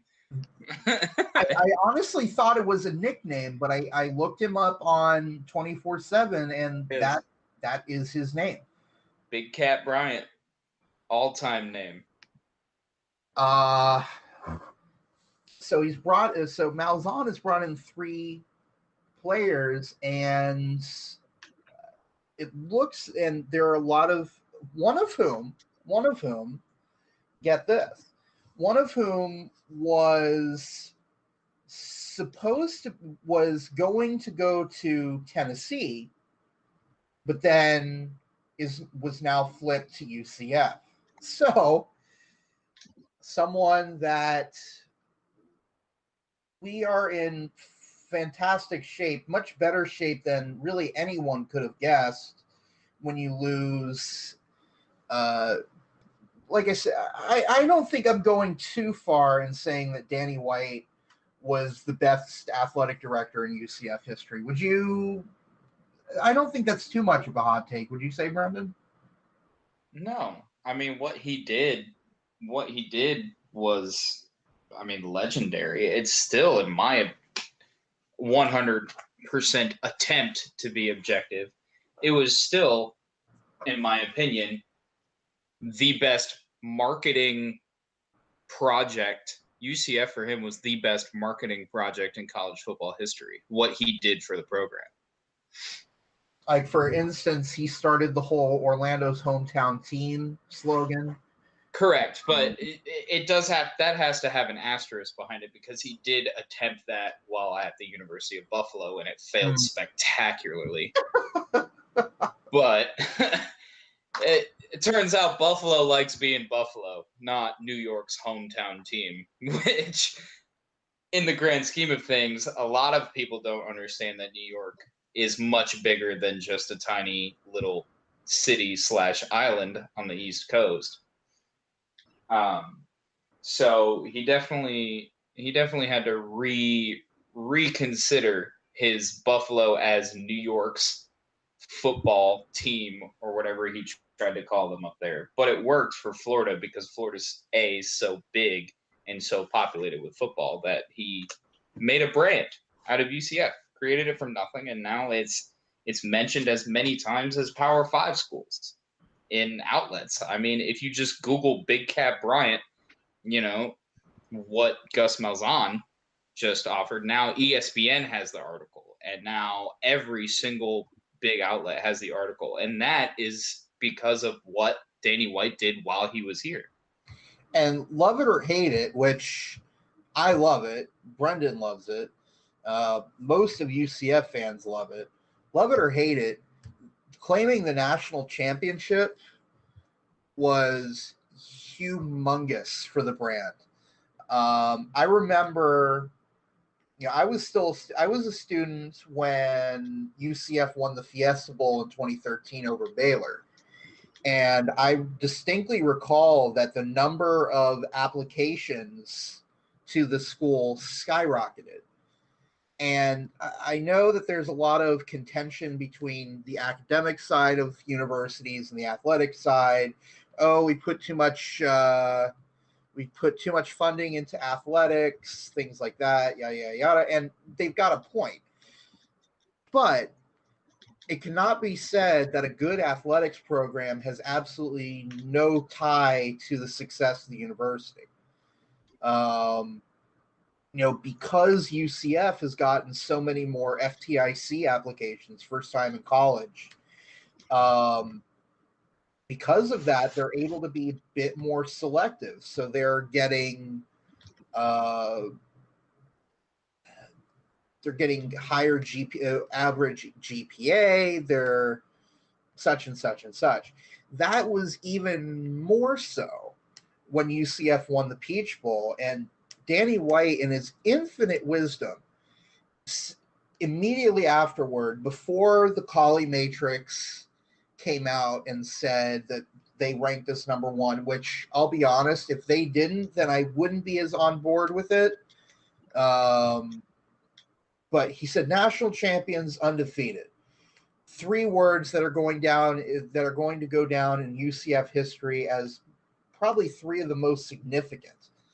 There was Brendan knows the AP style book, but for, too much.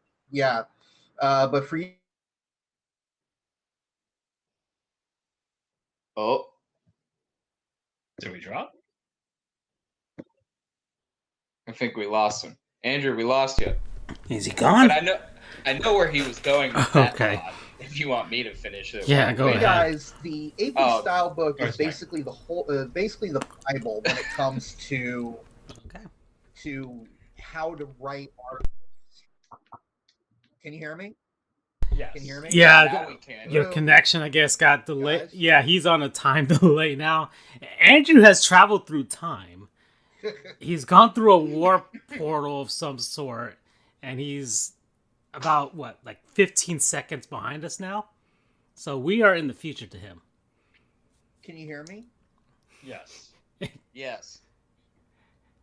Okay, so I guess, cool, you can hear me now. So anyway, AP style book is basically the Bible for journalists. It tells you everything from how to spell certain things, how to format. You cannot be a journalist without the AP style book, a serious journalist without the AP style book. So UCF, you'll see where I'm going in a second, but most schools are referred to as, instead of SMU, it's Southern Methodist, or instead of CCU for Coastal Carolina University, they write Coastal Carolina. UCF, much to our chagrin, is always referred to as Central Florida, which we've had a discussion about that several times, gentlemen. But there was an article done in the USA. It was the Washington Post, where the author argued that it was no longer needed to call us Central Florida. The exception is with some schools like LSU, where no one's going to get it confused.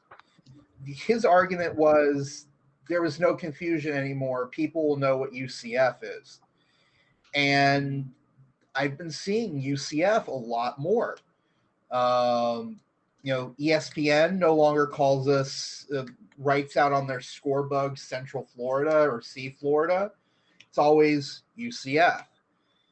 So all of this is just a long-winded way of me saying, when we lost Danny White, we thought we were done for. That we were going to be screwed. We were going to lose all gains that we made. But in comes Terry Mohajir, and he makes this huge signing. And he's not letting off the gas either. UCF just posted billboards in Jacksonville and in Marietta, Georgia, saying that the future of college football is in Orlando. We're feeling good about the future. But by the way, Brendan, UCF beat Tulsa in basketball. They did. I've been monitoring the score app on here. Which, for those not in the know, Tulsa has our number for some reason, whether in any sports, really. I don't know what it is, but they are our kryptonite. It's you. it's your connection to the city, Andrew. I guess. I mean, Brendan, I was born in Tulsa, and I lived there for 9 years. They want their son back, so they take it out in UCF. I guess. And my eldest sister got her bachelor's from Tulsa, so I guess we're to blame. I don't know, but regardless, the fact that we beat Tulsa is great news for us. But anyway, Brendan, I know I've been taking up the bulk of the conversation, but is there anything you'd like to add?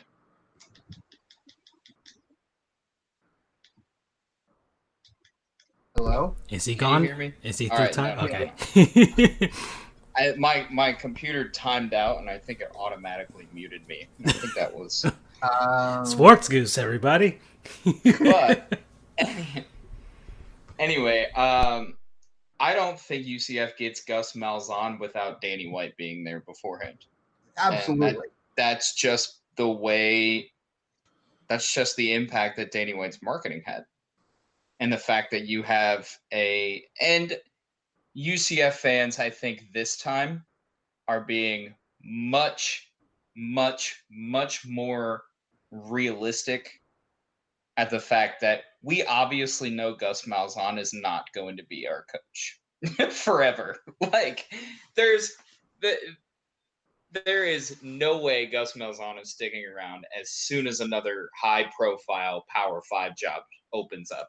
Now, I'm not saying Gus Malzahn's going to go to, like, Vanderbilt or Syracuse or anything like that, but as soon as a high-profile Power 5 team opens up, he's gone. Well, see, that's something that I'm kind of struggling with. I mean, I get that he would be a hot commodity, despite the fact of him getting fired from Auburn for a quote-unquote subpar year. But here's the thing that I want to get your take on. Malzahn is only a couple of years younger than George O'Leary was when we hired him.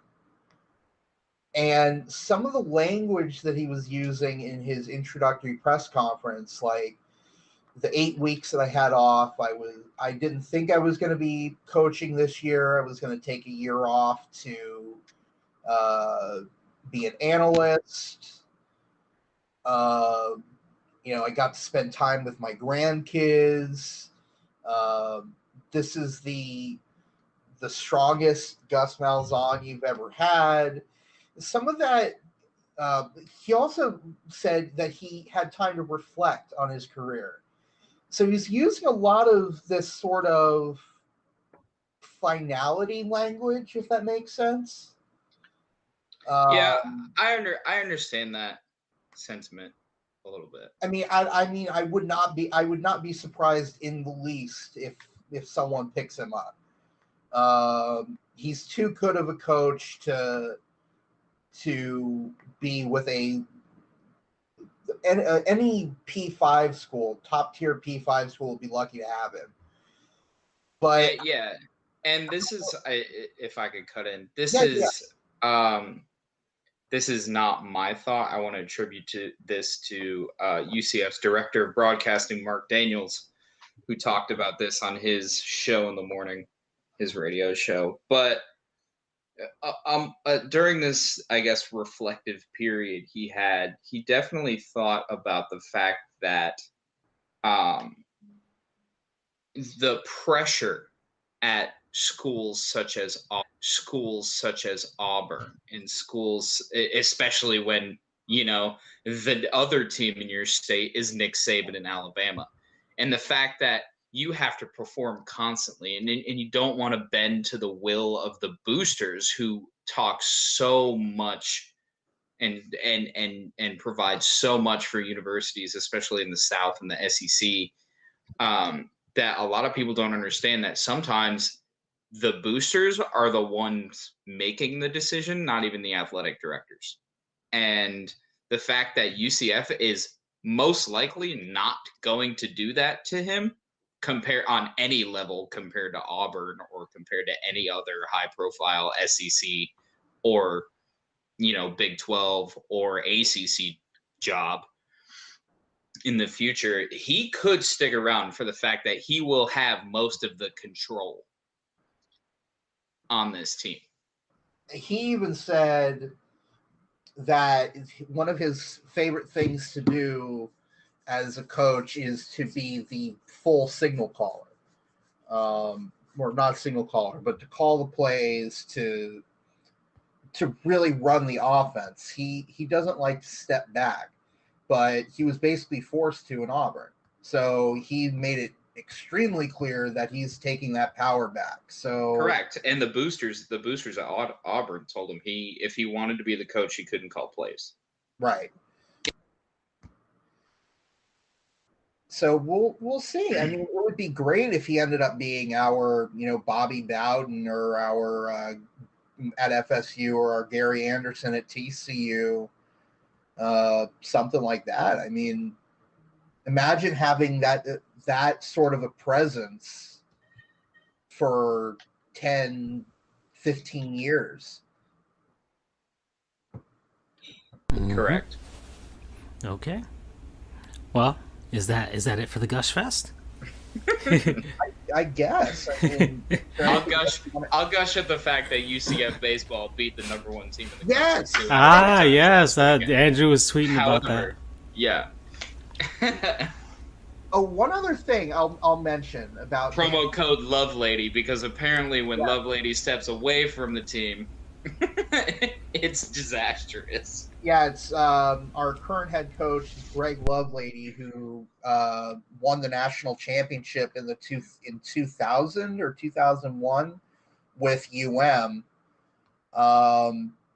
was diagnosed with COVID to start the season, so he had to step away, and we had a really shitty start to the season. 1-3, and we let up like 45 runs in the first.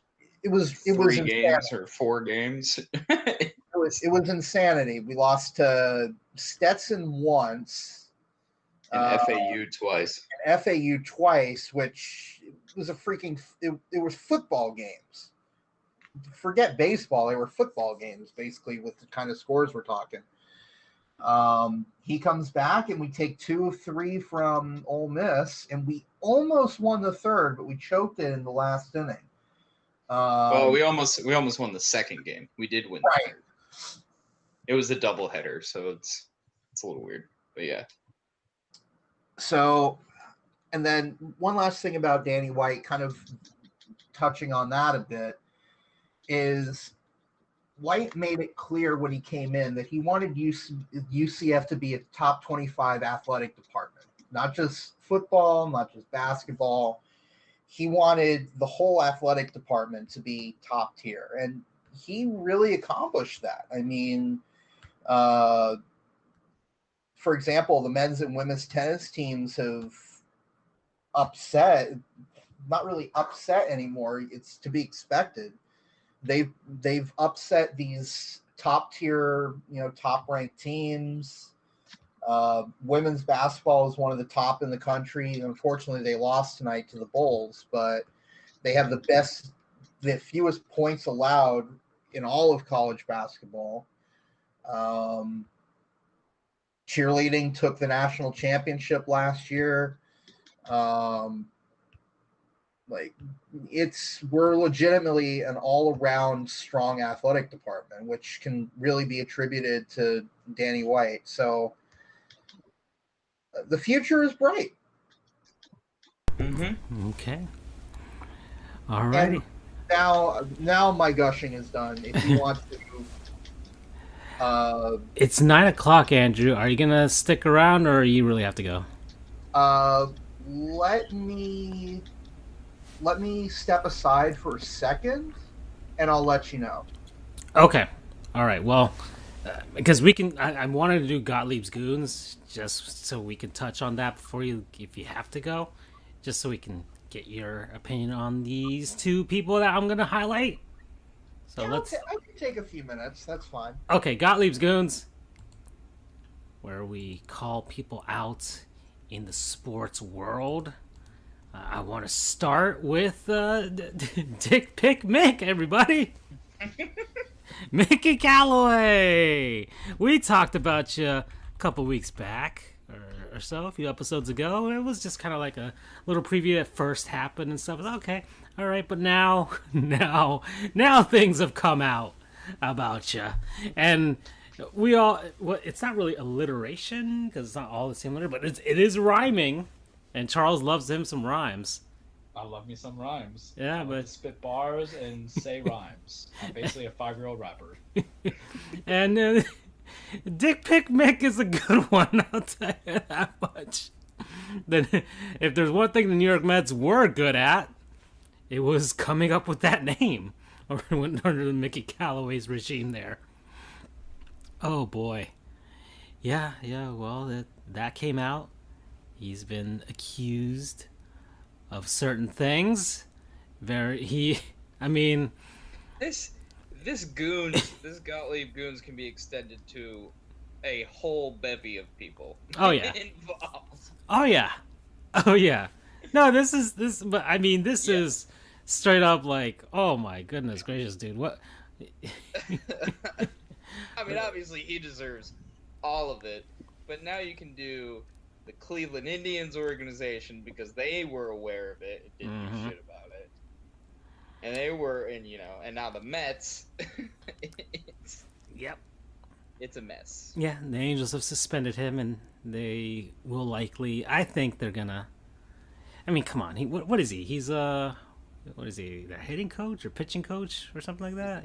Yeah, he's a pitching coach. Okay, yeah, he's their pitching coach. Oh, because he was a pitcher. So that's expendable, right? For sure.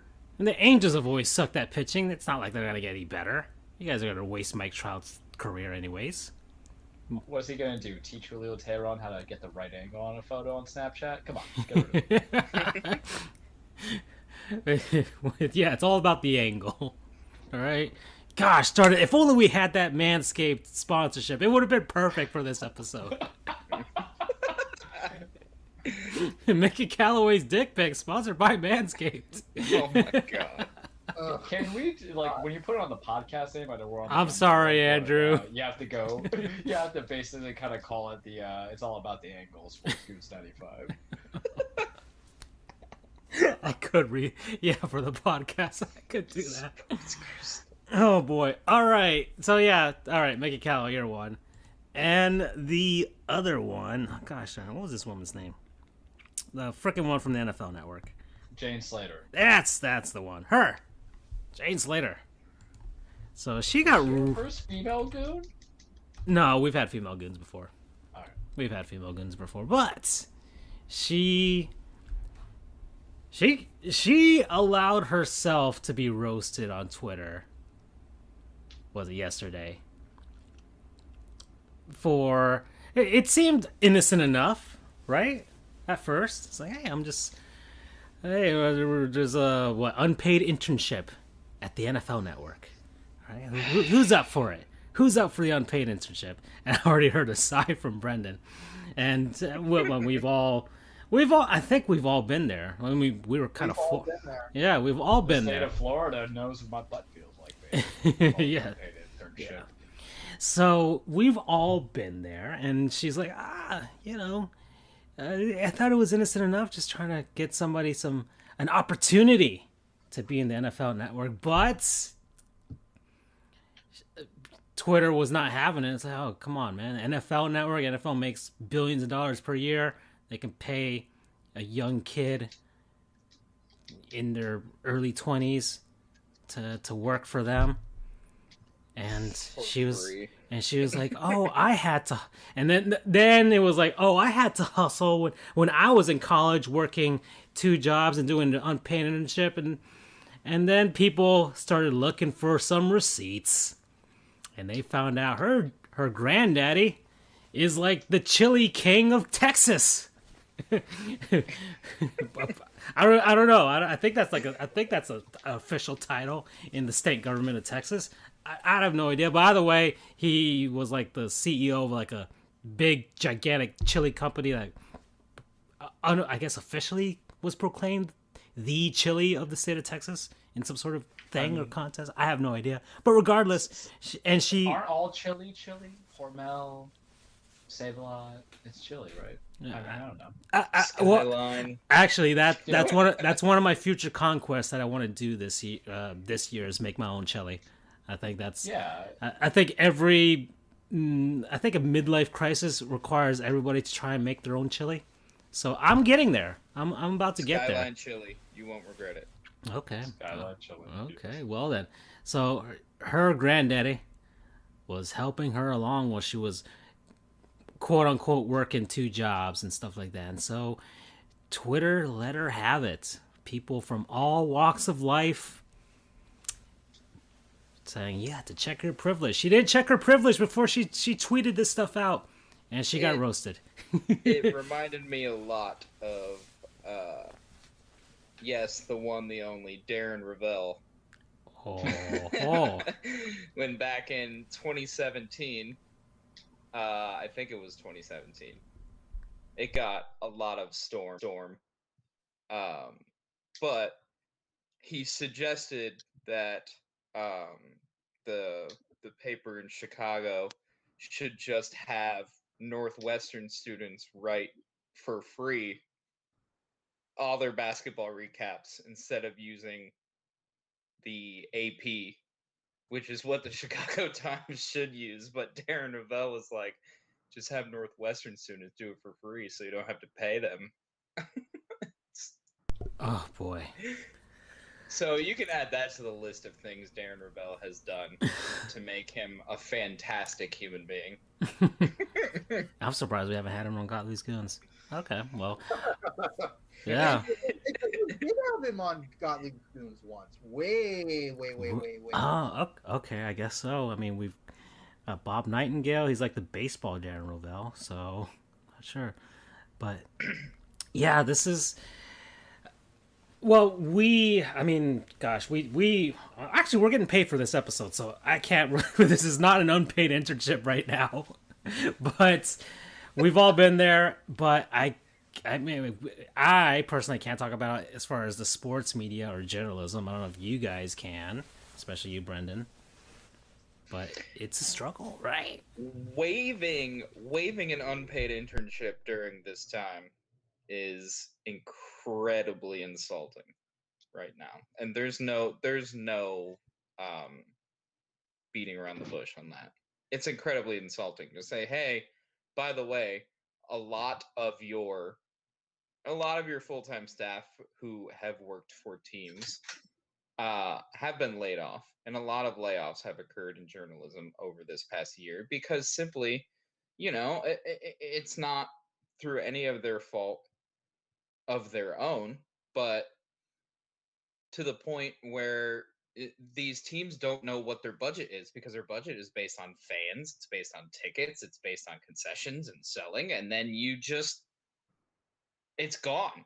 And so everybody's like, well, well, crap, I don't know what to do. I guess we have to start laying off staff writers and laying off this and laying off that.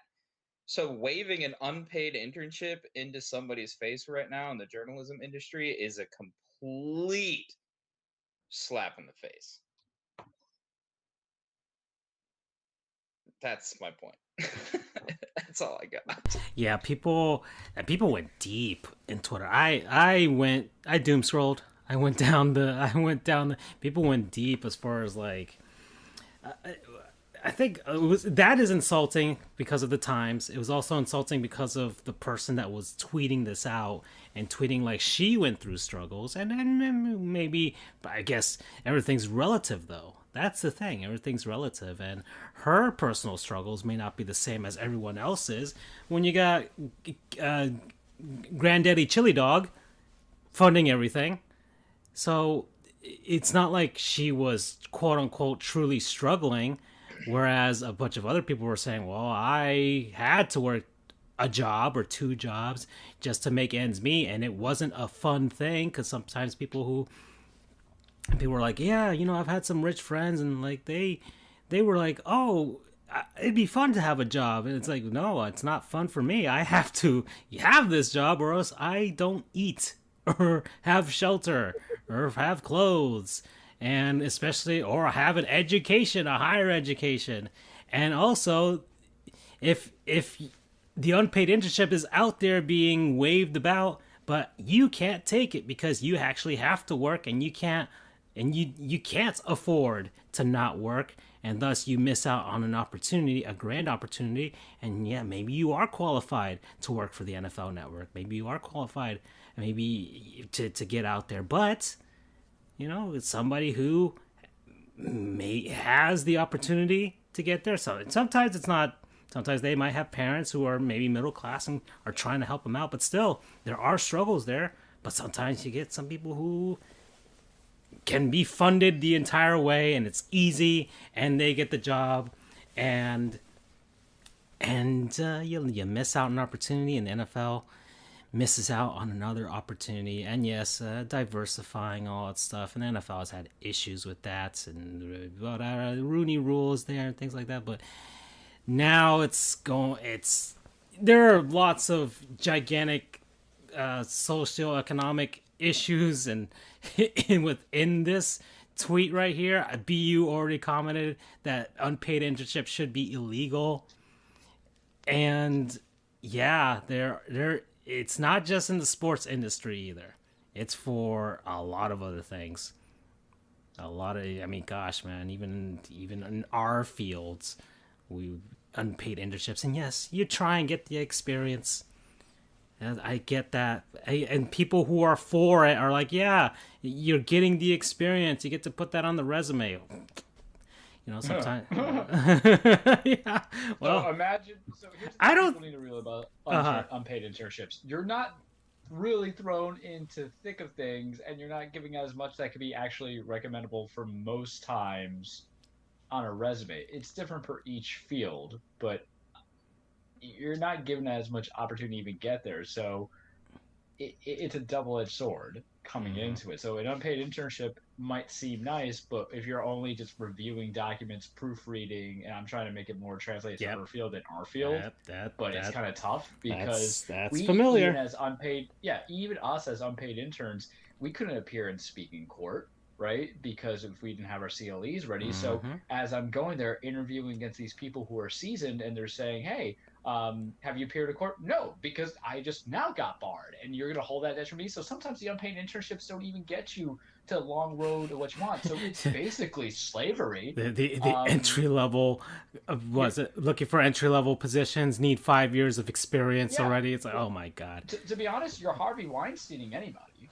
Plain and simple, because we just want to make it, man. And you're telling us that we have to give ourselves up for maybe a letter recommendation, but depending where you work and how many people are out there, you might not get the actual growth and development for your business, man. Can I interject really quick? Go ahead. I need to run, but before I do, I have a couple of things I want to say. Yes. Okay.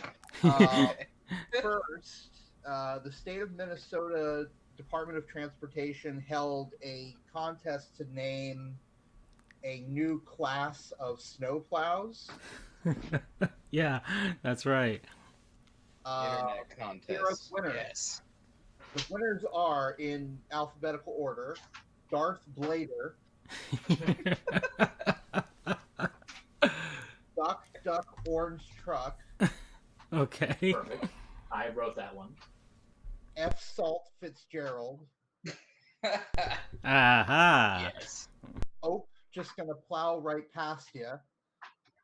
It's a Midwesterner joke. Because when you need to get past somebody, or if you bump into someone accidentally, it's just like a reaction. They'll say, "Oh." Yeah. Next, we've got Plow Bunyan. Okay. Very good. Naturally, we had to have Plowy McPlowface. Ah, that's what I was looking for. Snowy Wan Kenobi. Perfect. And last but not least, the truck formerly known as Plow. Nobody went for. Oh no, they probably already have a Mr. Plow in their line of their fleet of snow plows. Possibly. And then second, before I head off, Brendan, thank you again for coming on. It's always a pleasure having you, especially because you basically are the third sports goof when it comes to NBA, because I'm completely useless. So first, second, I thank you guys for holding down the fort the past couple of weeks while I have not existed in anything other than studying. It is wonderful to be back. And I'm looking forward to not having to do this anytime soon where I have to miss shows. And I am thankful to you guys and thankful to whoever's watching. I agree with BU. Unpaid internship should be illegal. Peace out, gentlemen. I will talk to you later. All right, Andrew. Okay. Thank you, Andrew. Ciao. Okay. All right. So those are our Gartlieb's Goons for that. So we're okay, guys. We're at the 2-hour mark. I don't think we're gonna get all this NBA stuff down. No. Things are. We have to. Do you want to bullet point it? Okay. On the East. Okay. Let's just bullet point it then. Raptors. They need a break. It's not going well in Tampa, or as well as they thought it would. They probably should have. They should have played in Buffalo. Maybe less distractions, less COVID. I have no idea.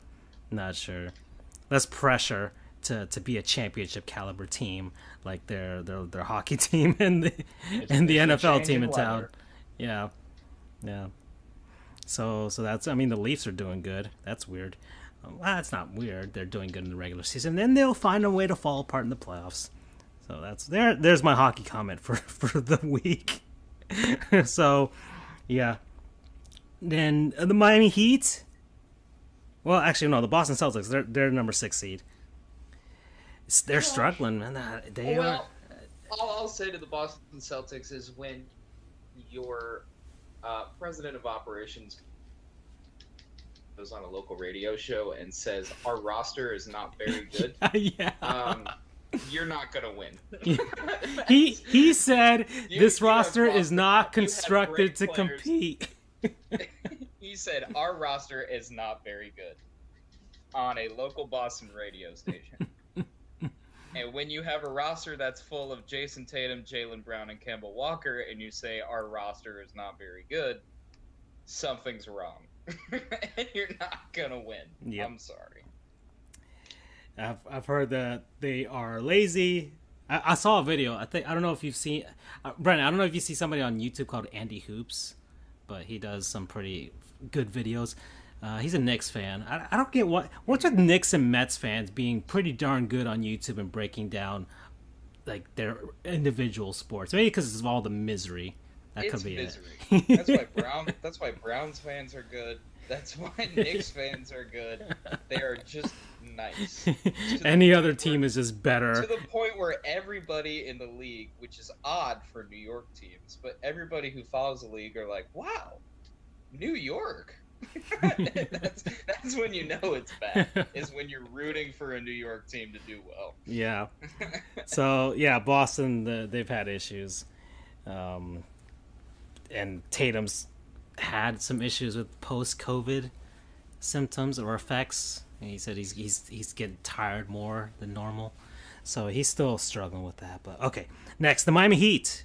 Well, Charles and I talk about them pretty much every episode of these past 3 weeks for the most part, except for the hockey one. Give me my ginger baby. Yeah, that's all I'm asking for.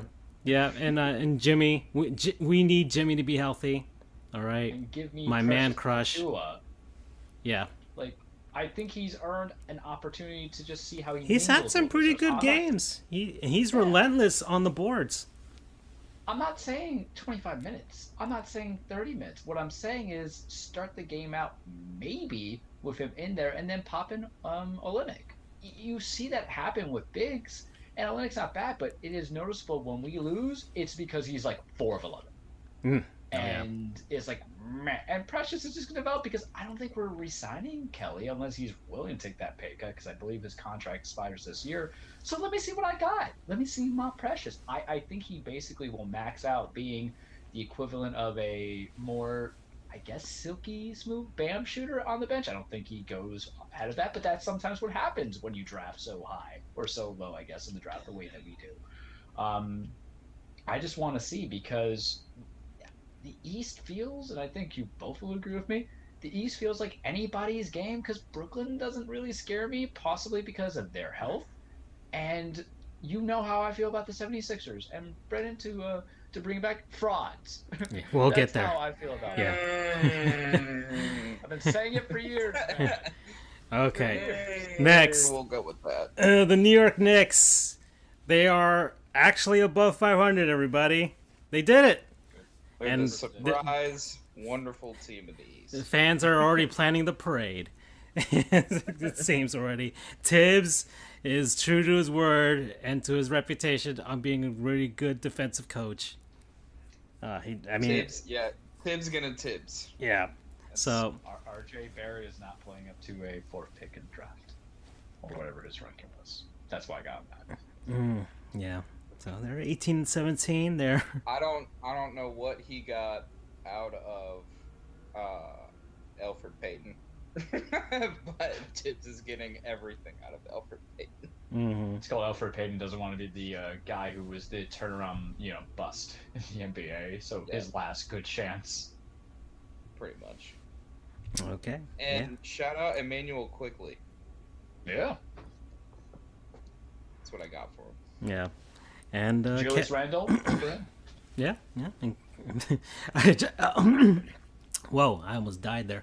And I saw a video also about Kevin Knox that was basically, it was titled Kevin Knox Sucks. And I'm just like, well, all right, this is great clickbait. I'm going to click on this. And it's like, yeah, he's slightly improved this year, but he's definitely probably not coming back once he's left to his own devices. Anyways, okay, next. The Milwaukee Bucks. They're 21 and 13. Are they just kind of coasting for now and just not really?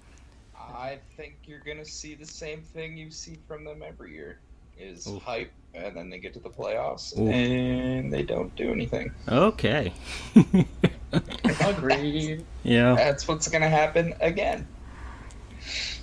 Brooklyn, the new look Brooklyn Nets. Humble pie time. Go ahead, Charles. Yeah. Because when I forgot our other guest name. We have too many guests on when Andrew was gone. I want to say his name was John too, but there was too many Johns as well. But Brooklyn, we said Harden was not going to be the problem, and we said Harden and KD was not going to be a problem. I felt it was going to be Harden and Kyrie, and now you're seeing more Harden and Kyrie together, and it's just gelling. You know, Steve Nash, giving props to that. Do I think they're going to be a NBA Finals team? That's a Western team. if anything's ever been written on it. But you can easily see that team at the moment possibly get to the NBA Finals, and they don't really look worse for wear for giving up Jared Allen and Karis LeVert in that trade either. It's looking good. I mean, maybe there's that downfall where if Kyrie gets hurt, can Harden sustain it by himself? And we know he can't necessarily do it as our production in Houston, or as his production in Houston showed. But humble pie, it's healthy for you, gives you your vitamins. Good for me, I guess, for being an adult. Okay. And not to mention they have those pieces that other teams don't. I mean, if you want to have your 3 shooters, you also have DeAndre Jordan, who can rebound for you, and that's all he wants to do is rebound. He's going to try to put up 7 points per game, but he knows they know their roles on the team. What sharpshooter and NBA accountant Joe Harris is going to do. Yep. Shoot threes and then do the executive's taxes later. Like, what he's going to do. God, Joe Harris just looks like an accountant that got lucky. That's all I get. Okay. And finally, the 76ers. Frauds. There it is. That's what I was You listening. call them frauds. I don't call them frauds. I went in depth on it last show when we had to really make time, and I'll just kind of really bullet point it.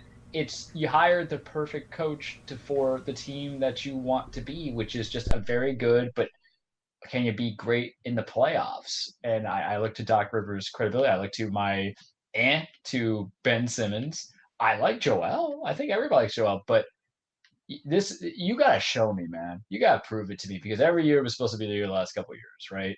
And last year was not a good year for them. But I'm just gonna say ride that wave, because congratulations, you're gonna do exactly what the very low floor it feels like you have created, which is basically getting to the playoffs, because that's what the fan base would want, right? When your ownership has basically and your administrators have basically sold you out to basically sucking for so many years. They don't deserve that, but that's what you thought. But now what happens? Granted, I will say this year's team is vastly different, because they did what made them successful 2 years ago, which put shooters around with the other Curry brother, not Steph, which I bet he hates being referred to, but Seth? Until Isn't it Seth Curry? Seth. Yeah. Seth, yeah. It's just Luigi. Too many S's, too many Currys. Pretty much. Right now he's like the Waluigi, but he's finding some consistency. But until you show me that you can actually get to the finals, even getting to the Eastern Conference Finals means nothing to me. And good luck if you get to the Eastern Conference Finals, because what do you want to be? The runner-up? Second best? What do you say? They need a well, we talked about it last week. Yeah, the one thing when I was awake was they need a championship to justify the process. They really do. They need one. They do. They need one, and what they'll need this year is someone to come off the bench and be a star. That's one. I mean, Shake Milton is trying. I'll give him that. But they need someone else, and they need someone better. They need someone better than Furkan Korkmaz to come off the bench. Could you see a reunion of Blake Griffin and Doc Rivers? Ooh. Mm-hmm. Ooh. They're gonna have to make some salad. I mean, they need someone else other than Dwight Howard as well. I saw Whiteside somewhere.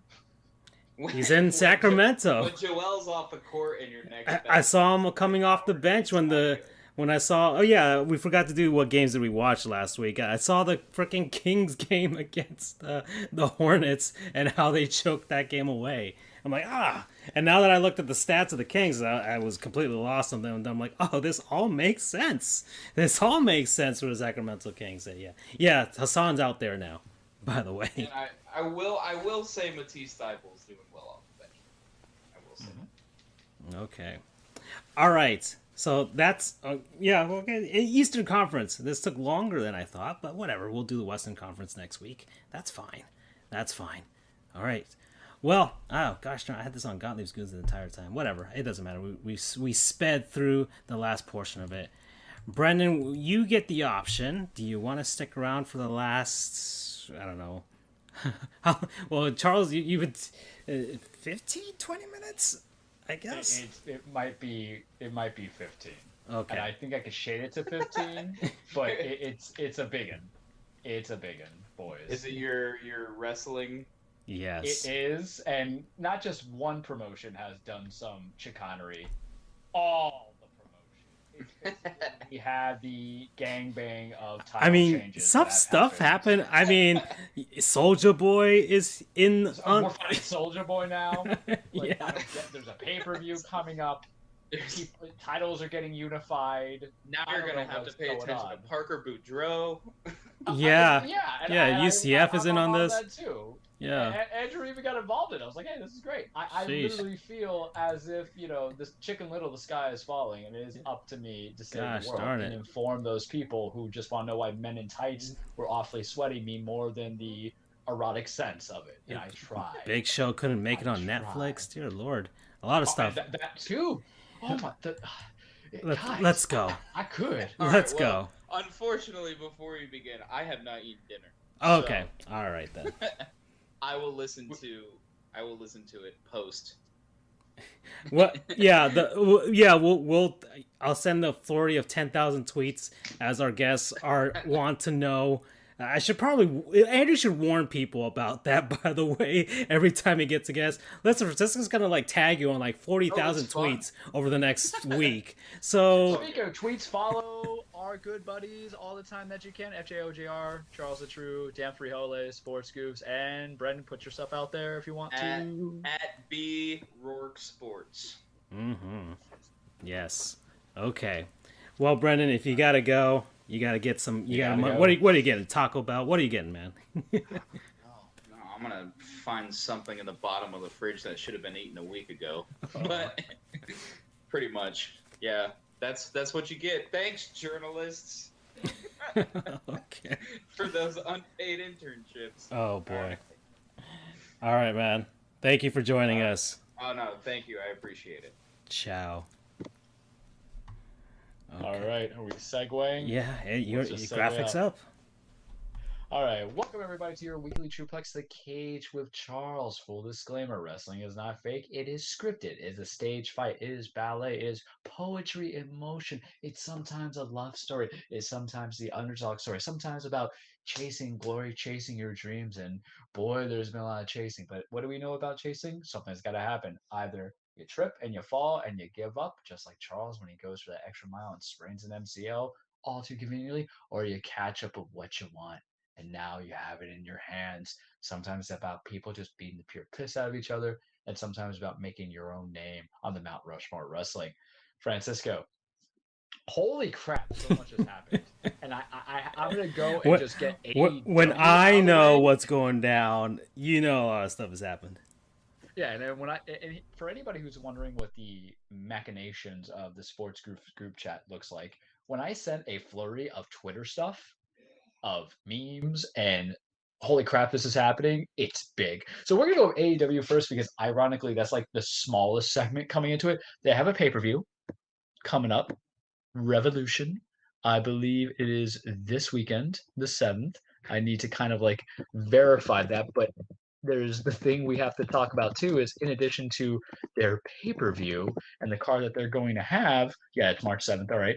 They have wrestling tomorrow, what they're dubbing as Crossroads. The big thing that you need to know about from tomorrow's Dynamite is Shaq is wrestling.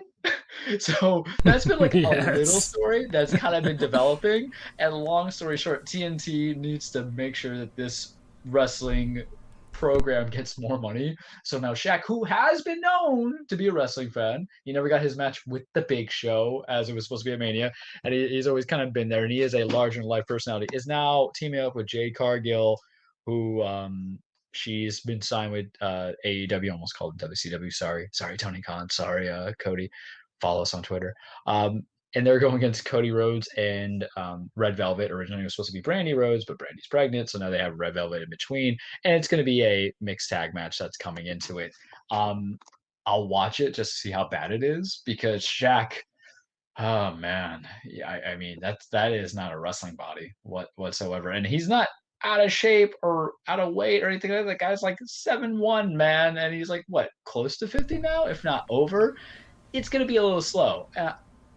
It's one of those things where people will give flack to the WWE about bringing old timers or so. There's people getting flack for getting Bad Bunny, but Bad Bunny is a younger demographic. Bad Shaq is Bunny is 48 years old. Yeah. 48. I knew he was close to it. He still could probably bust our asses in basketball to this day. Mm. And they're giving WWE flack for getting outsiders for the sports entertainment aspect of it, and also they're using Bad Bunny for their wanting to get to the Latino demographics or Latinx demographics, whatever it's dubbed these days. What do you think AEW is doing, kind of getting Shaq? You're getting everybody who knows Shaq, who likes him as a personality, anybody who's invested in basketball. On the same brand, the same viewerships that's openly accessible. And you're gonna kind of want to get those casual people. You talk about, okay, we talk about us being sellouts or whatever. Shaq has never met a sponsorship opportunity that he didn't like. Shaq is an aspiration. He's a dream, and we love him coming into it. And it's funny because it makes me think about Pat McAfee when he wrestled at NXT, when he wrestled against Adam Cole at TakeOver, and he did the TakeOver War Games. So I will watch it. I don't know if I like it. I'll presumably hate it, but I'll tell you this: my critique of special guest wrestlers is it's low. It's not too bad. As long as I'm entertained, like there's wrestling and there's sports entertainment. As long as I'm sports entertained, I'm going to be happy. Going to AEW Revolution, we have the exploding barbed wire death matches. This is kind of what I hate about pay-per-views happening when our shows happen on Tuesdays, because I feel like the shows that do happen, because WWE has what? Monday, Wednesday, and Friday. AEW just has Wednesday. We're on a show on Tuesday. I always feel like I need to create a side snippet to kind of say, hey, this is what's fully developing leading into it. But they're doing an exploding barbed wire death match between Kenny Omega and Jon Moxley. There probably will be blood. Hopefully, it is better than their Winter is Coming not pay-per-view, but TV match that they had, because I was not a fan of it. Kenny is defending his title against Moxley. We know pure chicanery is going to happen. We know it's not necessarily going to lead anything, and it's just going to further the cross-promotional brands, and I'm probably going to hate it. Also, I can't pay $50 because I'm a hustler, aka I'm cheap, but I will make sure to watch the YouTube moments. I'm hoping that this kind of gives Kenny a reign that is a clean victory, because remember, he won the title off of Mox because Don Callis threw a little microphone and Kenny hit him. Street fight tag team match: Brian Cage, Ricky Starks, Team Taz versus Sting and Darby Allin. That's right. Speaking of old timers and how people will get on WWE for saying, hey, they're bringing in Goldberg, you're bringing in 62-year-old Sting. And it's not even going to be a cinematic fight, but a street fight, you can kind of like not do suplexes and stuff like that. He took a power bomb, and I was scared. Let this be Sting's last match or second to last match. Let him ride off into the sunset, because remember what happened with him, and he wrestled in WWE. He took a buckle bomb from Seth. Something hurt his nerves really badly, and he just collapsed. And then he had to retire because he wasn't cleared. He does deserve the proper send-off. In a street fight, it's kind of weird because I can't recall Sting ever really doing street fights. I didn't watch him in the TNA worlds, but you got to make do with what you have, right? It's like getting temporary crown on your teeth. She ain't a beauty, but she'll do until the real one comes in. Prediction-wise, Sting and Allin win. You can't have Sting lose, right? You can't. You can't. But watch them do it, but you can't do it. Going further into it, Young Bucks versus Chris Jericho, MJF. The storyline, the Inner Circle is breaking apart. Young Bucks will retain, I'm guessing, but I think the Inner Circle, led by Chris Jericho, will fully dissolve. Plus, there might finally further the feud between Young Bucks and Gallows and Anderson, the Good Brothers, who are supposed to all be friends, part of the cross promotion branding. Because this is the problem: am I going to get a real pay-per-view to highlight the stars, or are we just going to get something that's just going to be for the cross-promotional branding? I think we'll get both. AEW's Women's Championship match is going to happen. Hikaru Shida will go against whoever her number one contender is. They haven't finalized it yet. They'll probably finalize it tomorrow. It's going to be Thunder Rosa versus Nyla Rose. Fully expect Thunder Rosa to win. I don't know if she's been fully signed, but I will say this: Hikaru hasn't necessarily done much. She has, but she hasn't. Part of it is because the virus, and part of it is just because the lack of challengers. I wouldn't expect, if Thunder Rosa did win, I would expect her to win against Hikaru. If not, it's Nyla Rose. They have some history. Hikaru took the title off of Nyla Rose originally, but I'm guessing Thunder Rosa wins. AEW face a Revolution ladder match. Think of it as whoever wins the ladder match gets a shot at the TNT championship, not the main championship. I don't like it like that. Why can't they just win the championship? Why wouldn't you want a ladder match for the biggest title? Why does that have to get to be the number one contender for a mid-card title? And I understand Cody's whole presumption of there is no mid-card titles, the person who elevates it, but I'm like, man, it's kind of dumb. You could just put it as the main title because that's what some of the gimmick matches should be for, my personal opinion. Maybe people are like, shut up, Grandpa, but Grandpa likes to think that he's right. I don't know. If I'm going to bust my butt. And the problem is, too, is the talent in there is main event level. Lance Archer's main event level.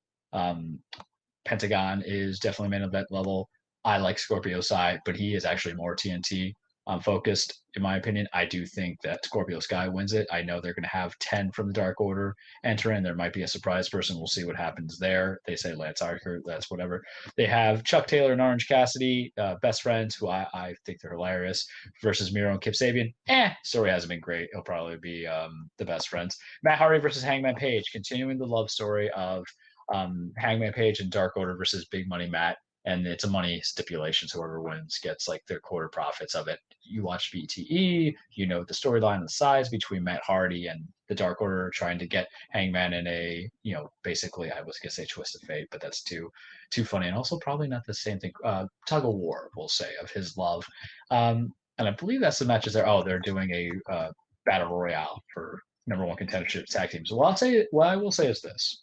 I do like the fact that we have number one contendership matches now that on the pay-per-view, because that's something that WWE is kind of sorely missing. You get that in New Japan sometimes, but I think it's a good focal point to show the talent and allow them to get matches as contenders to win their contendership without having the impediments of TV time or the damn announcers plugging in some stupid little thing. This is sponsored by Burger King. You need to have something that's easier and go from there. New Japan, big stuff, dude. Big stuff have happened here. And I can't stress enough of it. Not as big as WWE yet, but this is still big stuff coming in. So, couple storylines. Hiromu Takahashi, I think I said it right for once. I like him. I call him Japanese Pep. He was the junior heavyweight champion. He's hurt. He vacates his title. Then what they did at the Road to Castle Attack was have a triple threat match, which is kind of rare lately.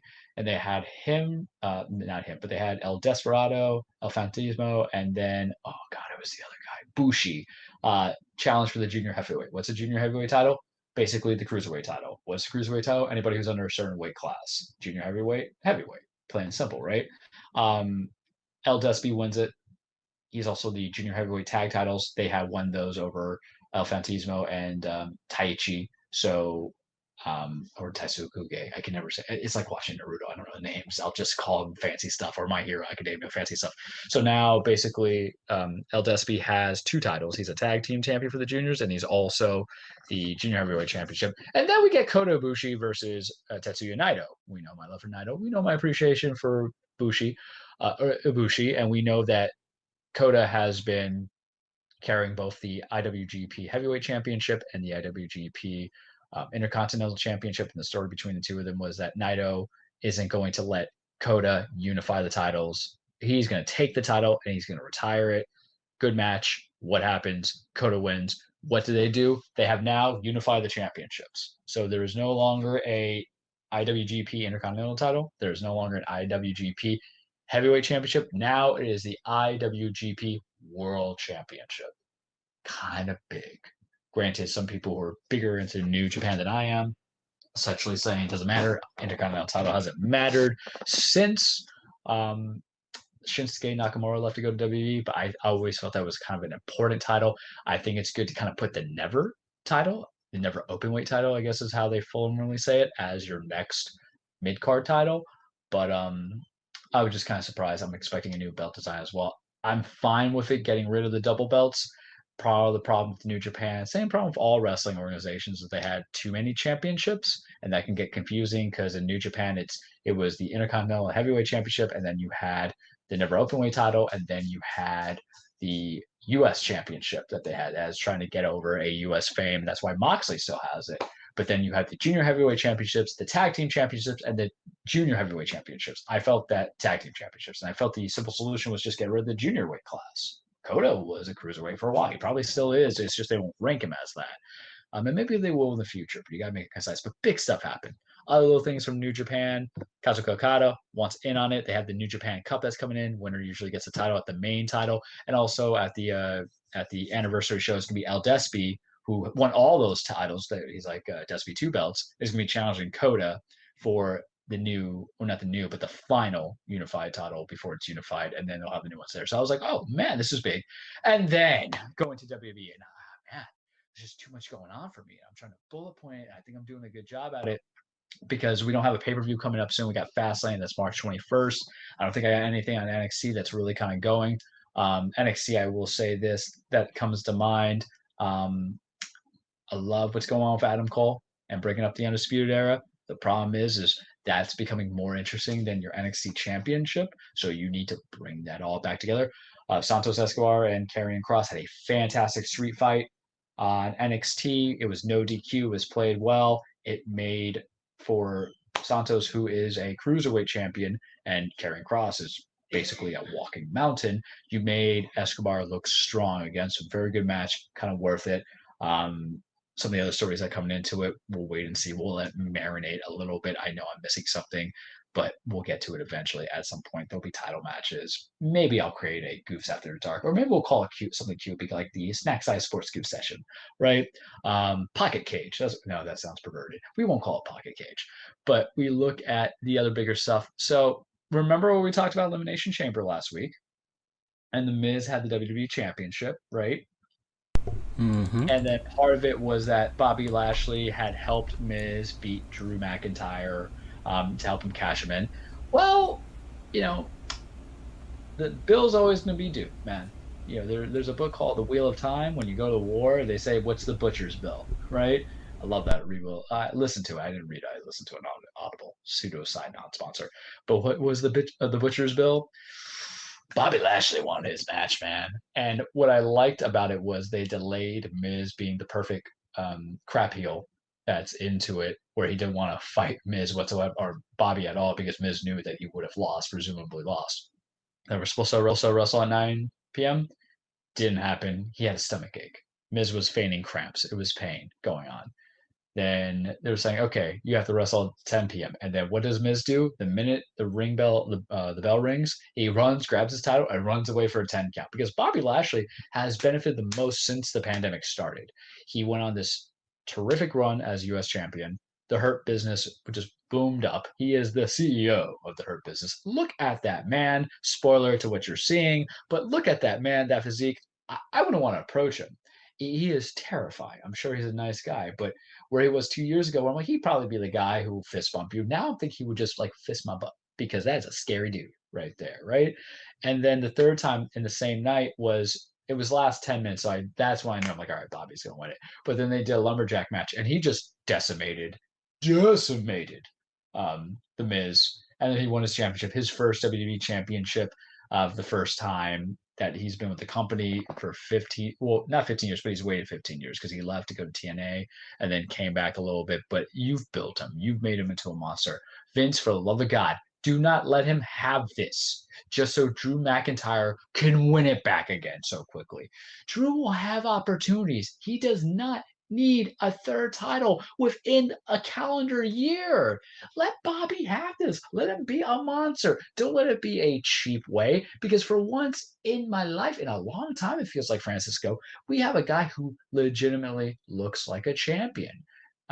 Granted, you could say, hey, you had Brock and all that stuff, but Brock isn't as much of an everyday presence the way Bobby would be. And I think he's going to be a fighting champion. I think he'll beat some people up. I don't think he'll have the chicken, shit heel that would just run away the way Miz was. And Miz, you did your job perfectly. And I hate the fact that you only had 7 days to enjoy the reign, but you knew you were going to be a transitional champion. What this means for Mania, I do feel that it will be Drew and Bobby Lashley. I don't think Miz is going to be involved because he's going to be wrestling against Bad Bunny in a tag team match. All things considered, that's the way it should be. But don't kind of bastardize the title by doing all this hot potatoing that you've done for the last couple months, going back to the same guy. Because let me ask you this, and I mentioned it last week and I hold to it again. Are you a great champion if you had to hold the belt 3 times within 12 months? Right? It doesn't work. But congrats to Bobby. You're scary. I'm very happy for you. And the Hurt Business is actually a great stable now because they hold 2 sets of titles. They now have the WWE Championship, and they also hold the Raw Tag Team titles because Cedric Alexander and Shelton Benjamin have it. And what I'm hoping that happens here with Bobby's reign is that it's not a snooze fest the way that Drew's was, because Drew started fine. His first feud was against Seth, but it was a one-off match, and then it built into Dolph, which actually it went to Bobby, believe it or not. Yeah, it went to Bobby, and then Bobby lost, but they didn't revisit it. And I thought they should. And then it went to Dolph, and it was like, nah. And then it went to Randy, which was good. And then Drew lost clean in Hell in a Cell, but then he was able to win it back on Raw. And now the second run, it's all just been there. He had to wrestle Goldberg. You know it's no good when you got to wrestle Goldberg for a title. I can't get behind that. Now, mind you, we're speaking about, little popping in the pants right now. I'll pop a little bit if I get Bobby, Drew, and maybe Brock at a triple threat at WrestleMania. I don't know if Brock wants to come back yet. He is technically a free agent, which means just send the money and I'll be there. But that beef, all that beef for a guy who loves fast food, all that beef, that's what I want. God, could you just, even if you just gave me Brock and Bobby, but I think you want the fan base there for the big fight feel. I think you kind of get away with it a little bit with the triple threat because WWE did something very similar to SummerSlam. I think it was 2017, where it was the quad patty, as I called it, of Brock Lesnar, Samoa Joe, Braun Strowman, and Roman Reigns, and ended with Brock pinning Roman, and then the next month, Braun and Brock, because they had an interaction, Braun looked dominant and all that stuff, and then they met at No Mercy in a snoozer of a match. But you can kind of build that a little bit too. Brock and Bobby, a little bit at that Mania with Drew as the catalyst in the in-between, and then maybe you give me Brock and Bobby at SummerSlam, because you always got to put the big money matches, I feel, on the big 4 pay-per-views, big 5 you count Money in the Bank, because God, man, that's just money. They're both former MMA fighters. Look at Bobby. Look at him. I call him the mutant raisinette because it's literally like that old comic book story that you have from the Cartoon Network or whatever, where it's like, oh, radioactive mutant hit this thing, and now it created something monstrous and scary. I'm like, that man will mess you up. I think you look at Brock Lesnar. Brock Lesnar will mess you up. I think Brock Lesnar would just eat my hands because he's hungry and he wants to. I'm like, what the hell, man? But in that match, I believe both men would destroy me, and I love them both because I love a good beefy destroyer. Because Vince always liked the big guys, but sometimes the big guys can't do much. And Bobby is limited in his wrestling, but let's be fair here. All wrestlers are going to be limited in something. The Johnny Garganos, who I love Johnny Gargano. I'll defend him to say, my buddy does it, but I'll defend him to say, Johnny Gargano can't do a full body press of you if you're 300 pounds. Whereas someone like Bobby Lashley, and that's a nice little trick because Bobby, I think, became the 5th black WWE champion. As you see, it's not a full long line coming into it. And the one thing I'll take note of, you're seeing Big E with the NXT championship. You're seeing Mark Henry with the World Heavyweight Championship, King Booker with the World Heavyweight Championship. You're seeing Keith Lee with the NXT Championship. 2 things I want you to consider, because I'm not counting The Rock, and I'm not counting The Rock because of nationality. I'm counting The Rock because that was just a small stint to get Cena over. It wasn't a legitimate reign. It was transitional, I believe. He beat CM Punk. And granted, let's go on that title, unless we're going full Attitude Era, then yeah, it's all legitimate and stuff like that. Even though, ironically, Rock didn't have that many long feuds coming into it, or not long feuds, long reigns compared to some of the other people. But you look at Lee and you look at Big E, those are the NXT titles. So what I'm hoping that Bobby could do that Rock did do in his prime, not at that last time he had the title, and unfortunately what Mark Henry necessarily couldn't do, what Booker T kind of did but couldn't do, and Kofi, and I love Kofi, but he kind of suffered a little bit from the Drew effect where the challengers weren't as an elevator title. I'm hoping that Bobby can at least elevate that title to be on par with the Universal Championship because Roman's just been killing it. The storyline's been better. The writings have been better. The matches have been fine because they're written in a particular way and produced in a particular way. But this could be refreshing for me because I don't think Bobby's going to have to wrestle Goldberg for relevancy. Just saying.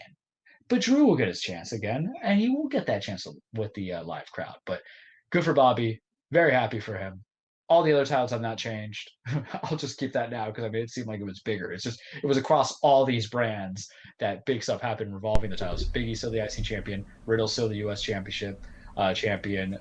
Bayley's not doing anything. It's Sasha Banks and Bianca Belair. They're going off in wrestling at WrestleMania. They made that official. That's going to be cool. Maybe. I don't know what's going to happen there. I think Sasha retains, but we're way too ahead of it. tag champions are all the same, as if there's tag champions that matter because Vince doesn't know how to do tag team wrestling. I hate it. And then Asuka still Raw's Women's Champion. But Bobby Lashley. I woke up when Drew McIntyre lost, and I'll leave it at this, Francisco. When Drew McIntyre was no longer champion because of Miz cash-in, I woke up and I heard chirping by my window. It was beautiful. When I woke up today, it was Bobby Lashley as my champion. I heard angels singing. I thought I died and went to heaven. And that's all I got for you this week. Okay. All right. We got 20 minutes out of it. I knew it was going to be. Yeah. No, that's usually around the average. That's around the average. Okay. So that is it for number 95. So we got about 5 more episodes left in this season before we take our normal break.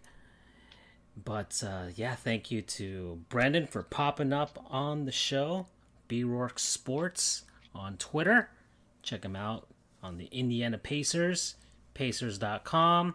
You'll find his writings there. So thank you to Podcorn for sponsoring this episode. So we actually got paid. So yeah. So Podcorn, for those who don't know, it's for podcasters and or advertisers out there that want to find each other with different opportunities to promote products and services and or podcast themselves. And yeah, you can even the little guys, even guys like us down here in the Marianas Trench of sports media, can find somebody out there to help out and get the word out about their products or services. So Podcorn, they've got tons of them. Like, I don't know, I think there's 90 plus different opportunities out there. So you will be able to find somebody that matches you and a service. I might also talk about them a little bit because the good UI. You have you as a podcaster, as we did, we send out a proposal to anybody that's looking for somebody who has a platform. It's like, hey, we've got this product that we want to get the word out, and we have a budget, and you're like, oh, well, we can get the word out. Here's our rate. You can put in any rate you want, like $10 per episode, whatever. And each potential sponsor, has different categories of what they want. Sometimes it's just, hey, a little shout out at the beginning of an episode, at the end of an episode, or at the middle of an episode. Sometimes they want full on, hey, we got a guy from our company that wants to come on and talk about it. Okay, you can bring him on. Or sometimes it's like, hey, we got this product. We'd like people to review it, get their genuine, gosh darn it, man. Well, Charles, I'm running out of words here. Yeah, there you go. Reaction, thoughts on it, and give us a review. So sometimes they'll ask for that too. So there's different things out there, and then you can find lots of different opportunities. And I found a few from the sports world as well, and we're sending some out there too. And so Podcorn, thank you. They will be our sponsor for this episode and the next 2 episodes coming up. So you'll be hearing that on the podcast version. I might cut this out in the end. I have no idea. But regardless, thank you. And thank you to everybody who listened to this and who will listen to this in the future when I post this later on tonight. All right. That's it. I'm good. I got to find new video games to play this month. I'm done with gigantic video games. Play Yoshi's Woolly World. I'm out. Bye. Take care.